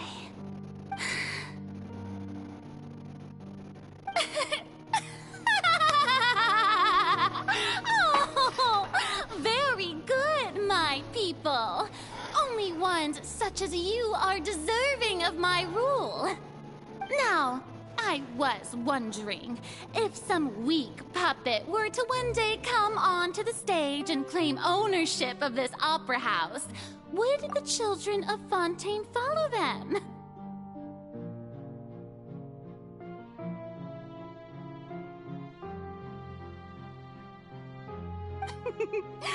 Well, it seems that you would all see right through them. Having passed my test, you are qualified to witness wondrous trials alongside my august self, here in this opera house. You may consider my previous act a door gift of sorts. I thought it was a debut that suited the atmosphere. Now then, let us be reintroduced. Ah, so that was just a performance. How could I have forgotten that we were inside an opera house? A personality? It's quite shocking, to be honest, but I suppose it's a better look than before. Such a fascinating and bold deity. How wonderful! Our future may yet be bright after all.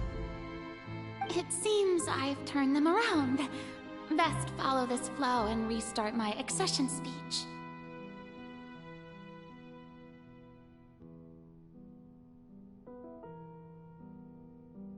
My dear people, whether you acknowledge me or not, whether you trust me or nay, I say to you, keep faith in your ardor for justice. We have heard it said that this nation's sins can no longer be washed away.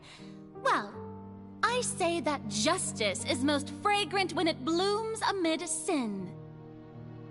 No, this won't work. They'll suspect me again. I must play the role that they want me to play. The scales of justice should not weigh heavy in the hands of its god. On one side, it must carry fairness and justice. And on the other, praise and applause. May law be the prayer on our lips. May judgment be our worship. Let us light the fires and drink to the future of Fontaine!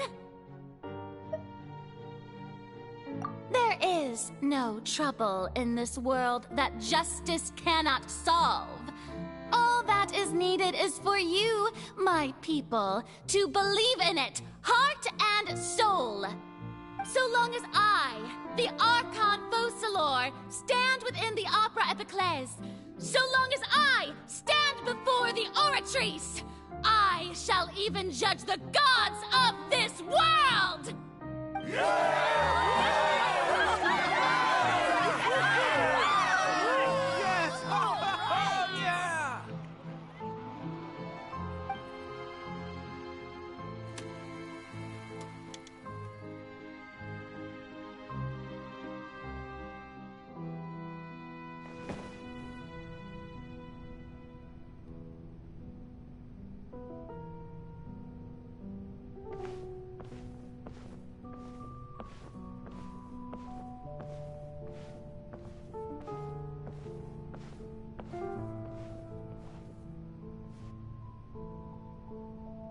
Lady Furina, here are today's case reports, as well as a summary of the follow-up for your perusal. Come now. Was I not just at the Opera House in person? Leave these kinds of things to Neuvillette. Besides, none of these trials were the one that I'm looking forward to the most. If I may be so impertinent, what kind of trial are you truly looking forward to? A magnificent, dramatic, and wondrous trial. A trial to end all things. How could you hope to understand? That's true. I fear I lack the ability to grasp your divine thought, Lady Archon. No need for fright, and do not take what I said before too seriously. Go now, do your duties. The trial I await. It will come one day.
She doesn't have a vision at all.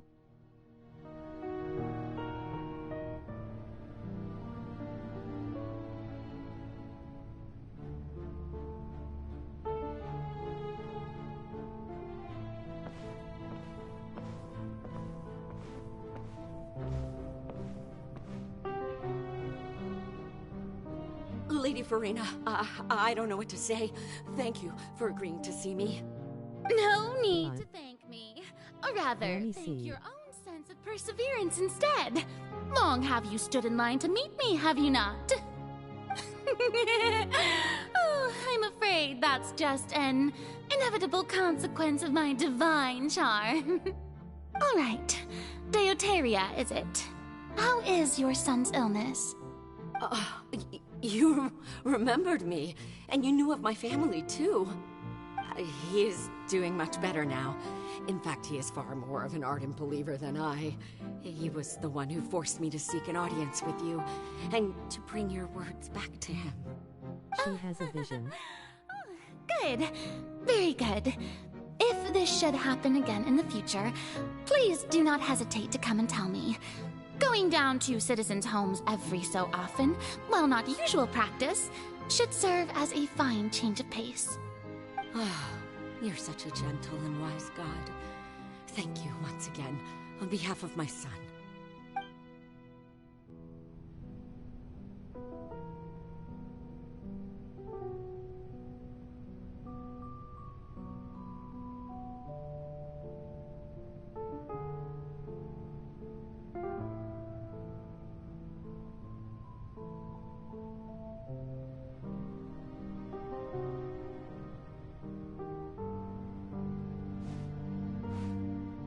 Zoom the front.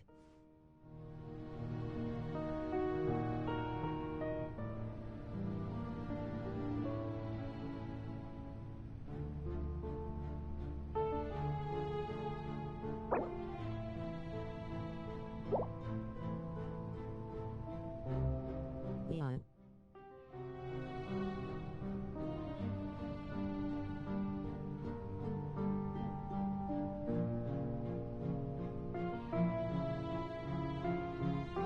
Well, I can you when the co-op is available.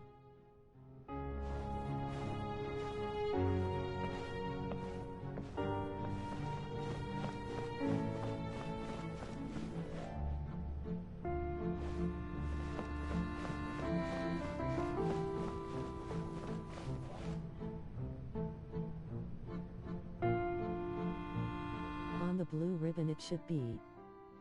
Lady Furina, here are the latest hydrological reports. As for the specific parameters you asked to take note of, I'm afraid things still don't look good. I see. It's as I thought then. As your god, I did already expect this, but I wanted to see how far your human wisdom would allow you to analyze it. All manner of signs indicate that the prophecy will still come to pass. Forget it. That's not something you need to worry about right now. Well, as I understand it, the Fontaine Research Institute is also trying to find a way to counter the rising water levels. Really? Have they found anything? I'm afraid that they haven't found any effective solution thus far. Oh, is that so? Well, no wonder. This issue has reached the realm of the gods, after all. Still, their spirit is praiseworthy.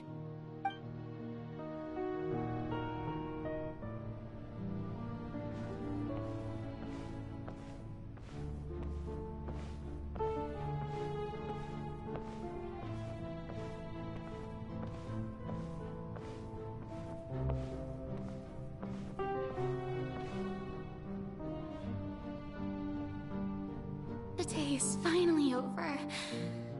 I haven't had a moment to breathe this whole time. But it's good to see that everything's getting on track. There are no longer any voices of suspicion. Maybe this is fine. I just need to keep going, and everyone will be saved. Alright, Furina, don't think too hard about this. You need rest. Tomorrow's a new day.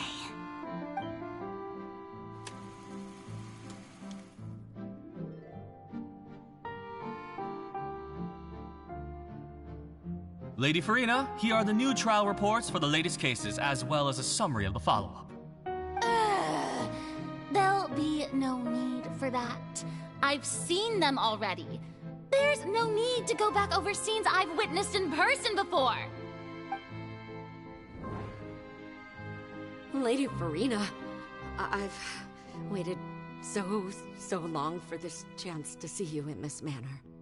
Indeed, my dear, loyal citizen. This joyous moment is an honor for us both. Lady Furina, we're detecting significant hydrological anomalies near Poisson. Understood. Keep monitoring. Keep me informed should anything come up at the Institute.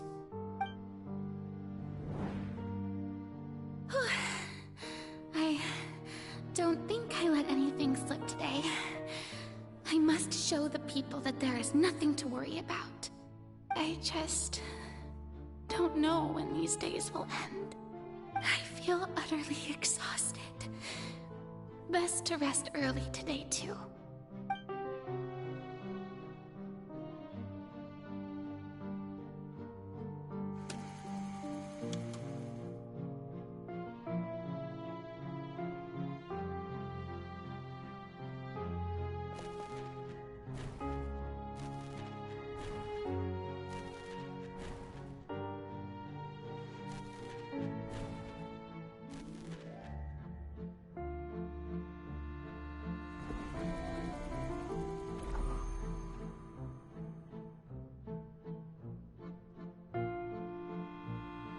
Lady Furina, it's like a dream being able to speak with you up close like this. I've heard that the first member of our family who was honored to receive an audience with you was Madame Deoteria, almost 20 generations ago. And what a fine family yours is indeed. It brings me great joy to meet such a faithful believer. A descendant of a line most ardent. Surely you exaggerate, Lady Furina. My lady? What is it, good citizen? Oh, are you crying? Uh-huh. Oh, really now? I didn't even notice. This must be the overflow of hydro from my person. Well, can't quite help being the god whose dominion is the waters, can I? No wonder. No wonder. A manifestation of your power, then. Oh, Archon, I am honored to have witnessed it. Honored indeed.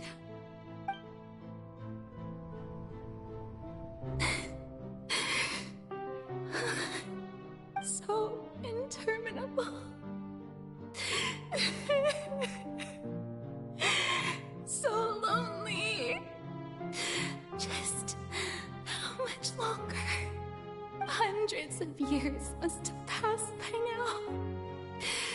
Perhaps the show must go on for hundreds more.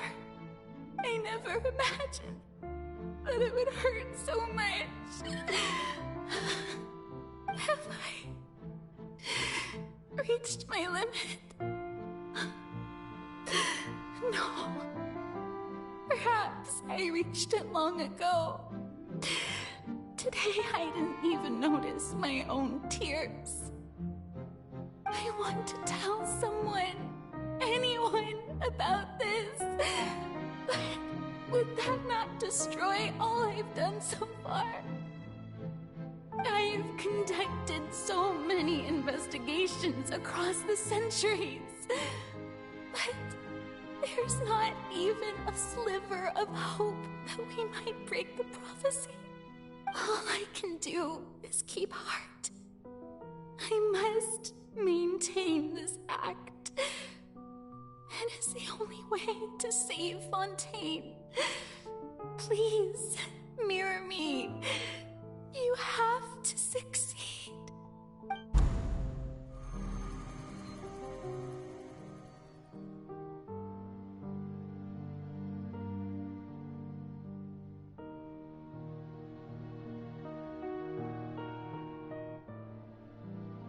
Furina, you don't have to shoulder this burden alone. Although I don't know what you might be keeping from everyone, your people are more than willing to share your burden with you.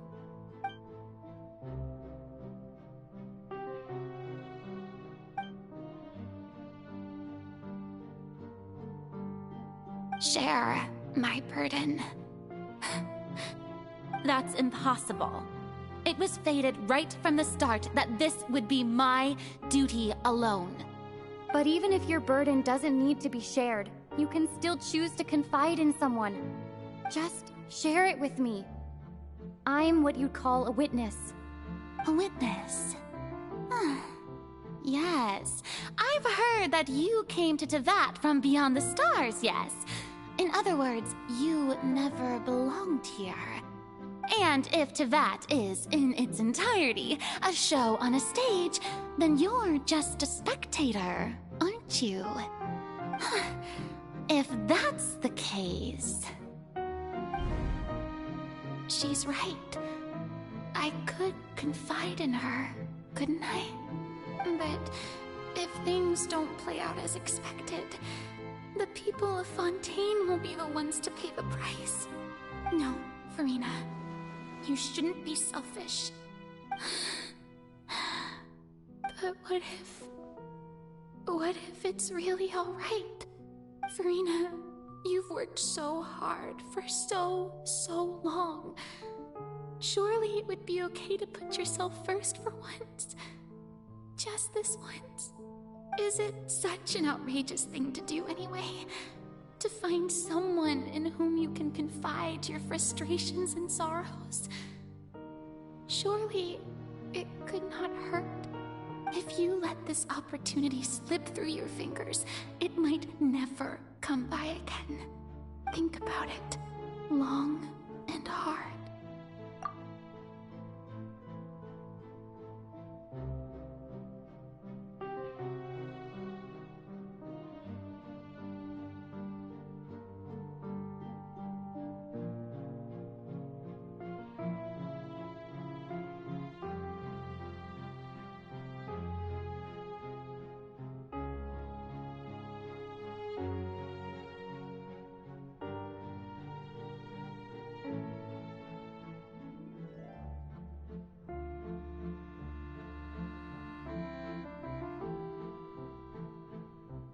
So I was nearly spot on about the Harlequin assumption.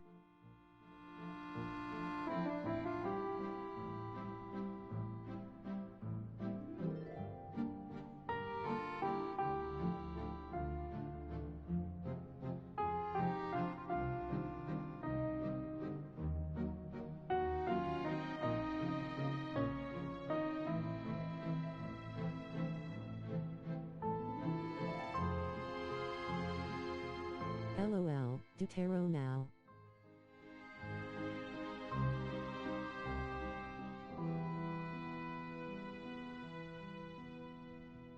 JK.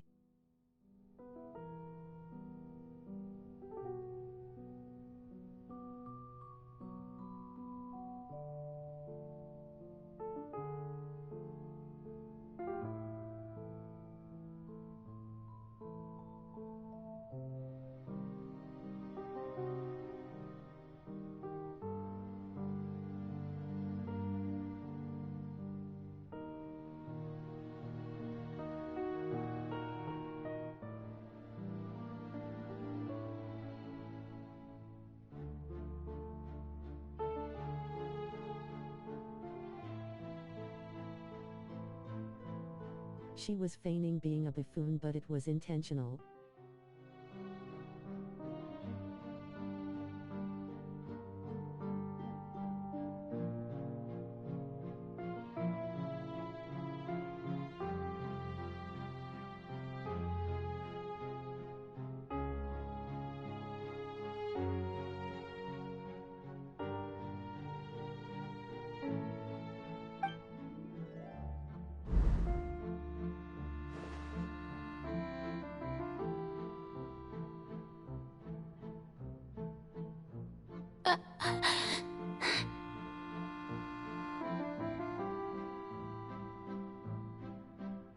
No, have nothing to say. I am Furina, the Archon of Fontaine. Everything will surely get better. All you need to do, dear spectator, is to witness my performance until the curtains fall.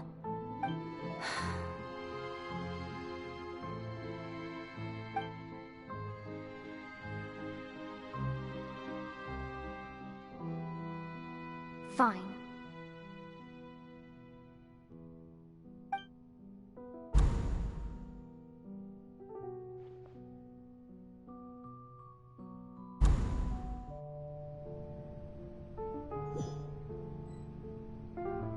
So even Furina doesn't know the truth?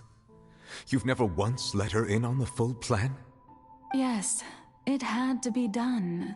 To deceive the heavenly principles, you must first deceive yourself. Damn, she so desperately wanted to tell her. If she had let her resolve falter even once in these 5 centuries, Fontaine would have been doomed to the most tragic fate. It seems that trusting humanity was the right decision after all. I believe that I understand how your deception works, but that is only half the truth, is it not? How would you build on this foundation to save the people of Fontaine? That is the most important thing. Ah, good, good. Of course, the Iudex of Fontaine has pinpointed the crux of the issue. I'm sure you've long sensed that the Oratrice is no simple machine, yes? I've always suspected that it had its own consciousness. And Lenny did mention that he heard a human voice within the core chamber. It now seems that that person was you, hidden within the machine all along. Am I right? And then I became one with the Oratrice, taking Fontaine's gnosis with me. Yes, it would seem so, wouldn't it? Alas, your understanding of this device still lacks sufficient depth. In truth, it is no enactor of justice. It is, in fact, a device created to kill the god of justice. I beg your pardon? Oh, you have it. And to be more precise, not only will the Oratrice take down the god of justice, it will also take down the divine throne upon which she has been placed. I mean, did you think I would be the sort to enjoy peaceful repose while Furina suffered? My work over these last 500 years has been to constantly accumulate indemnitium within the Oratrice. But really, some have already discovered that only a small fraction of the energy generated by the device was ever used to provide power to Fontaine. The vast majority had to be, accumulated to enact this death sentence. It was all a part of your plan, then? Both the trial and the sentence? Indeed. This power, accrued over 5 centuries, could have sustained Fontainians for millennia, had it only been used for that purpose. Almost all of it has now been stored within the Oratrice. But only power of this magnitude could hope to destroy the Hydro Archon's divine throne, shaking the rules established by Celestia, and breaking through the institution that is the Seven. So the Oratrice's call for death was for neither Furina nor Focalor, but for the Hydro Archon. The destruction of that divine throne. If I do not misunderstand your intent, you must be... Returning what's rightfully yours to you, of course. In other words, this was all done to return the authority of the Hydro Archon to the Hydro Dragon of this planet. But...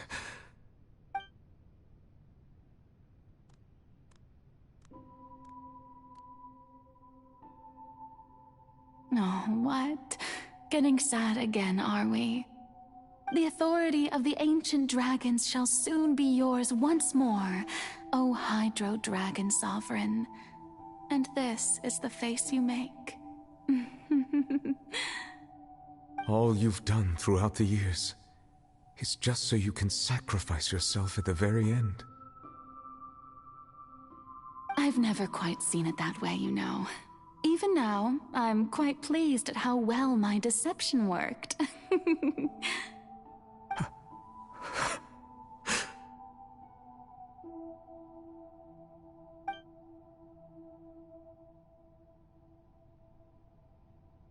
Hydro Dragon,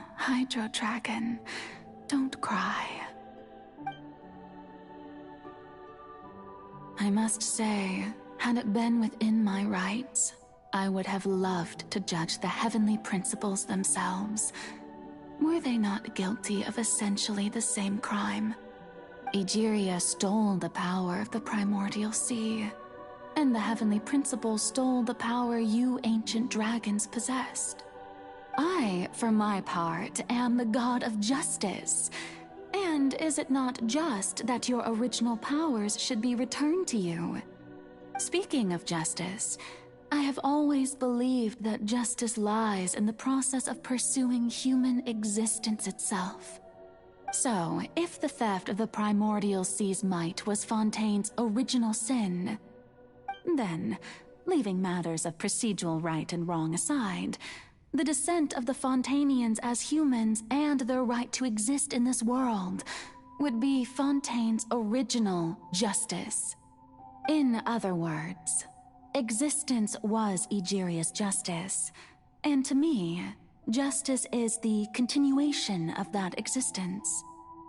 Defying the prophecy and ensuring that Fontaine's people shall live on, that should be the justice enthroned over all others. At this point, we, whether it be myself or all other Fontainians, have shouldered the burden of this sin for far too long. Iudex Neuvillette, the highest judge in our land, when you regain your full power as an elemental sovereign, what verdict shall you pass upon us? So when I was invited to the court of Fontaine to serve as Iudex, I see now that that was your idea too. At last, I now understand the true purpose behind this position. In the beginning, I was uninterested in human existence. But these 5 centuries of living alongside them have gradually brought about mutual understanding between us. And I have even attempted to feel as they feel. You are a devious one, Focalors. Things being as they are, surely you know that I could never declare them to be guilty.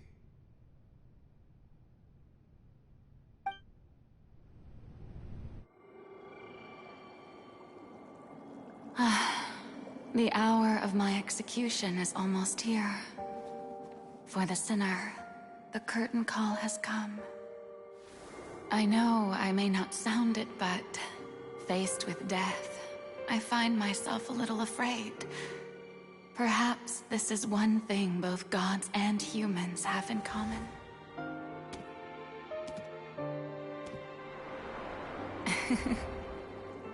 Farewell, Neuvillette. I hope you've enjoyed the part you played these 500 years.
Iudex Nuvilet, hereby declare, people of Fontaine, your sins are forgiven.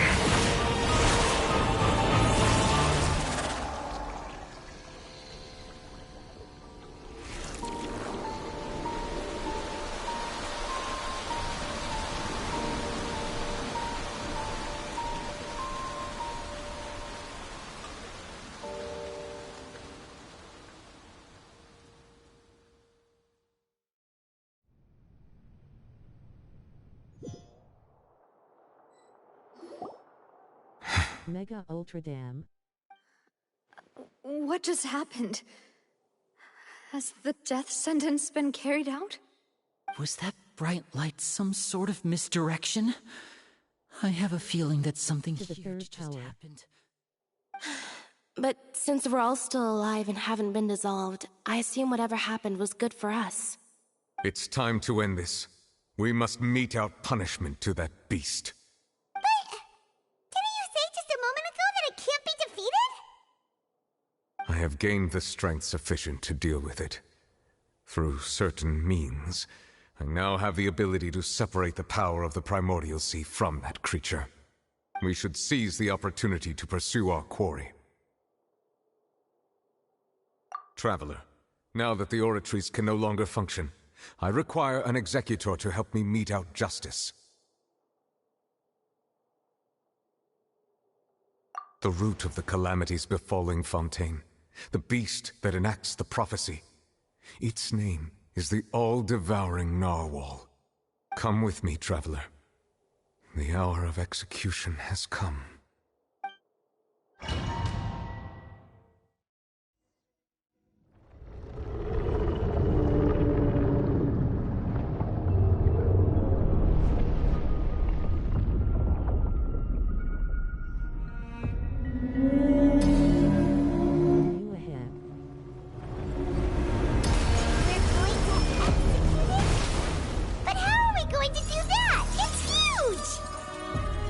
I have already done my best to separate the power of the Primordial Sea from the whale. Considering the size of the beast, I cannot reach the power source. Unless we can find a way to attack it from within. We shall share a part of the ancient dragon's power with you. We shall look for an opening together.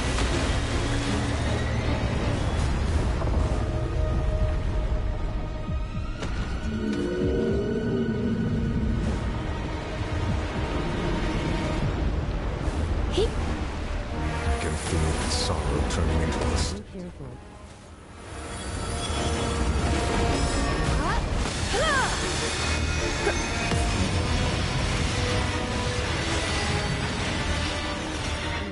It's LBL 71.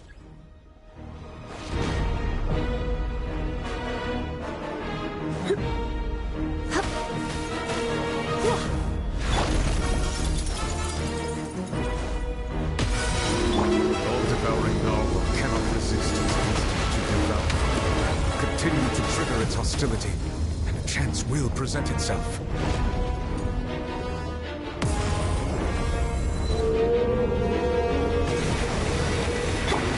Don't be such a brute.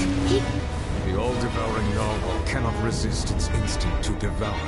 Continue to trigger its hostility, and a chance will present itself.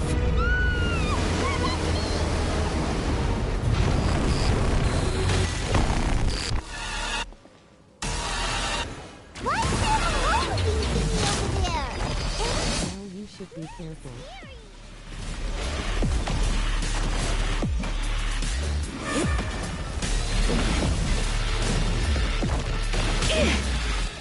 The song is just up. I have granted you my protection. Do not fear. Seize the moment and use my power to suppress its root from within.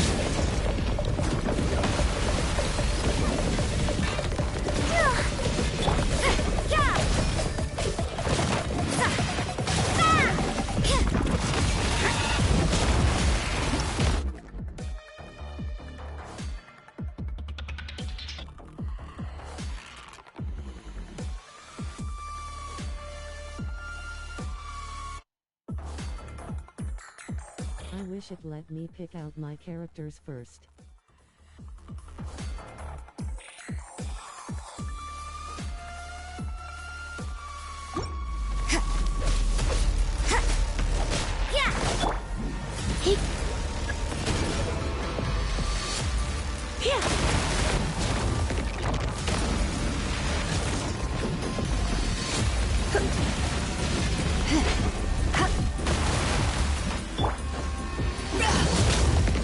Now's your chance!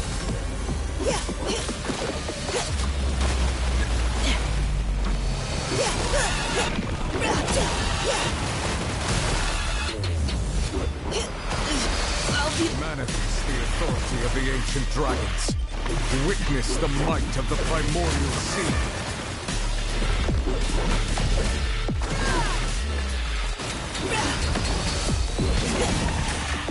I'm sorry.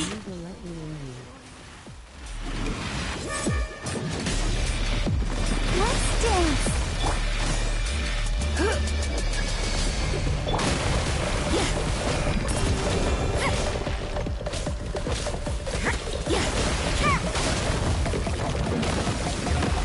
You can't run!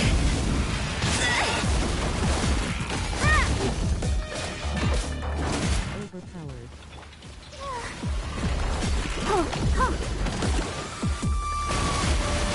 I'll protect us.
Thanks for helping with the cleanup.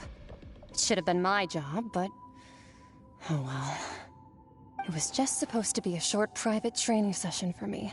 I didn't think that my disciple and my master's pet would start brawling in the meantime. Well, actually, I had a feeling that it would happen at some point, but they bumped into one another earlier than I thought. What a blunder. I suppose I'll have to swing my sword 3 million times as penance. That power. Who are you exactly? Paimon has an idea. From what she said earlier, she must be Child's master. Skirk, right? It's just that he gave us the impression that she was the... Mommy. Sorry, Mommy. Sorry. I simply did not have anything to say to the weak. But you, on the other hand, managed to defeat the all-devouring narwhal without using power from beyond this world. So you may speak to me as equals.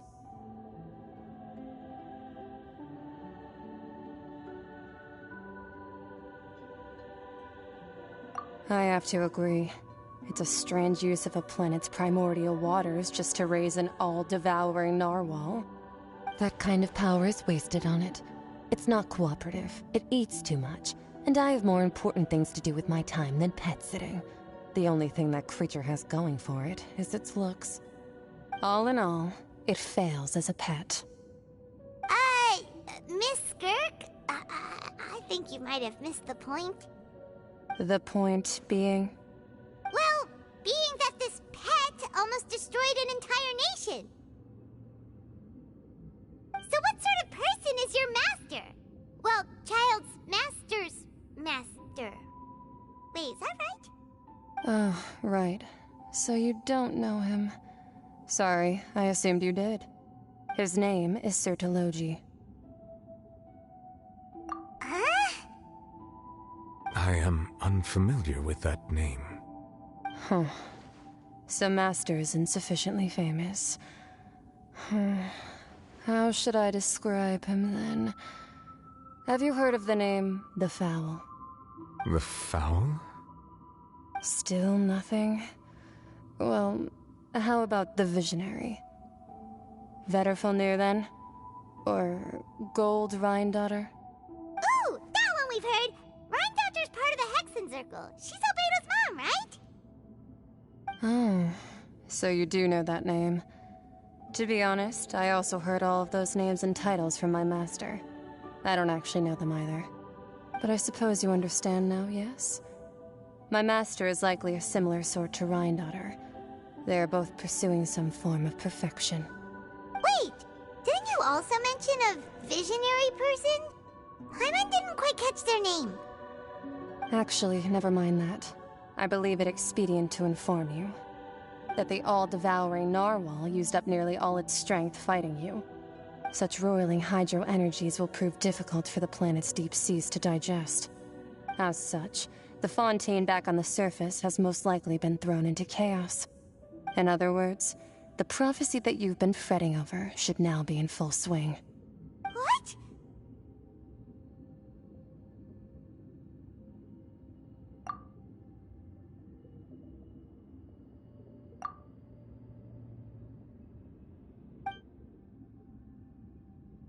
Not to worry.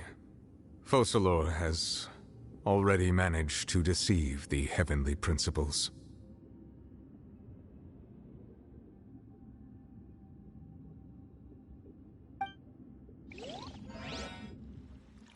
In the end, the people will all be dissolved into the waters, and only Furina will remain, weeping on her throne.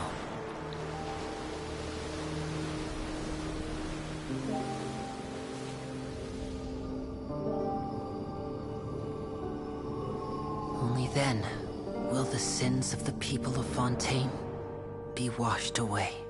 Goddamn.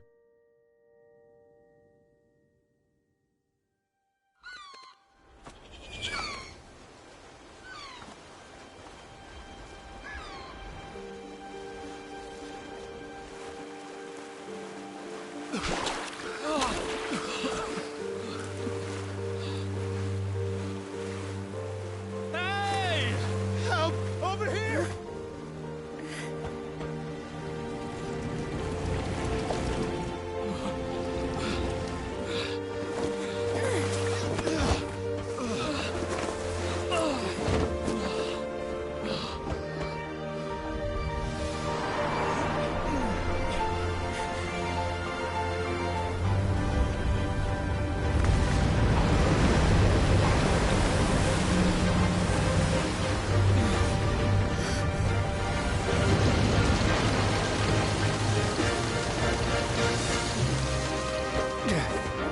All hands, initiate emergency rescue!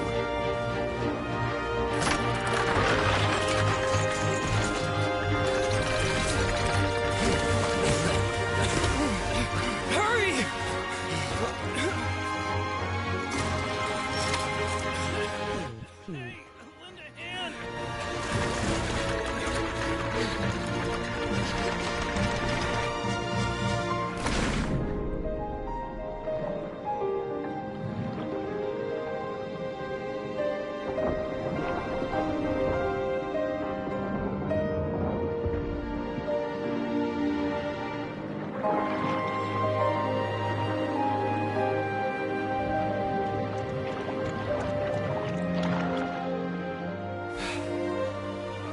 Look! The water's receding!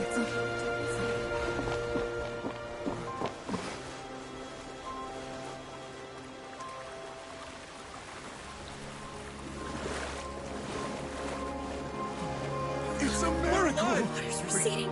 We didn't dissolve. The prophecy was wrong. The prophecy was wrong.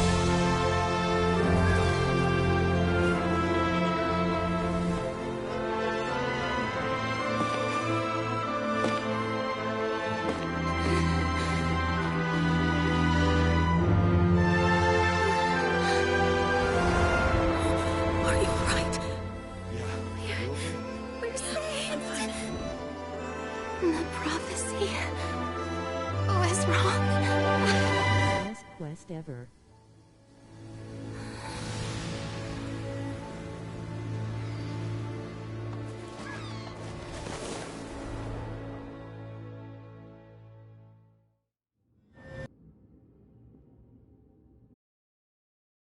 I will have to agree with you on that. Lol. The soil renewed! The Spina di Rosula attacks post-disaster rebuilding. I recently visited Poisson to meet with Miss Navia, spokesperson of the Spina di Rosula, and we spoke about Poisson's present and future. Old soil can still give birth to new bloom, Miss Navia stated. Hope is like seeing a small cookie when you're starving late at night. You just need a little of it. Skyship Winglet, boon or bane of the Fontaine Research Institute. The various disputes that have arisen on account of Mr. Edwin have suddenly become a shield over the Institute, with Jurier turning out to be a once overlooked hidden gem. People always call the first researcher mad, but few know what to call the second. And should that latter person achieve a miracle, they would find it all the harder to find a word with which to classify him and his team. Wow! Paimon barely recognizes the people in the reports. Are those really Jurier and Navia? They sound like real big shots. What do you think? Pretty enthralling, huh? The Steambird's idea was pretty BTW, simple. that guy of the Phase 2, is who he is, but he can one-shot my characters at LVL 90. Good news to calm people down. The value for these big scoops lies in their inevitable follow-ups. We'll publish further reports and go into the stories behind those people. Edwin's assistant, Jurier, created a true flying ship, while Navia is leading people in the reconstruction of their home. I'm sure that these stories could draw even your well-traveled eye.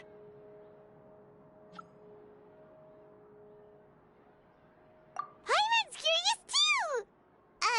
Wait a minute. Didn't we watch everything happen from start to finish? What's there to be curious about? And that's exactly why I'd like you to come conduct interviews with me. You're the best incubators of news, if you haven't noticed. And also, with you around, I'm sure I'll get to see that Duke. Are you sure? Hasn't he turned you down several times already? Oh, this time will be different. Come on, let's head to Poisson first, and then make a trip to the fortress. There are some things you'll only know when you get there.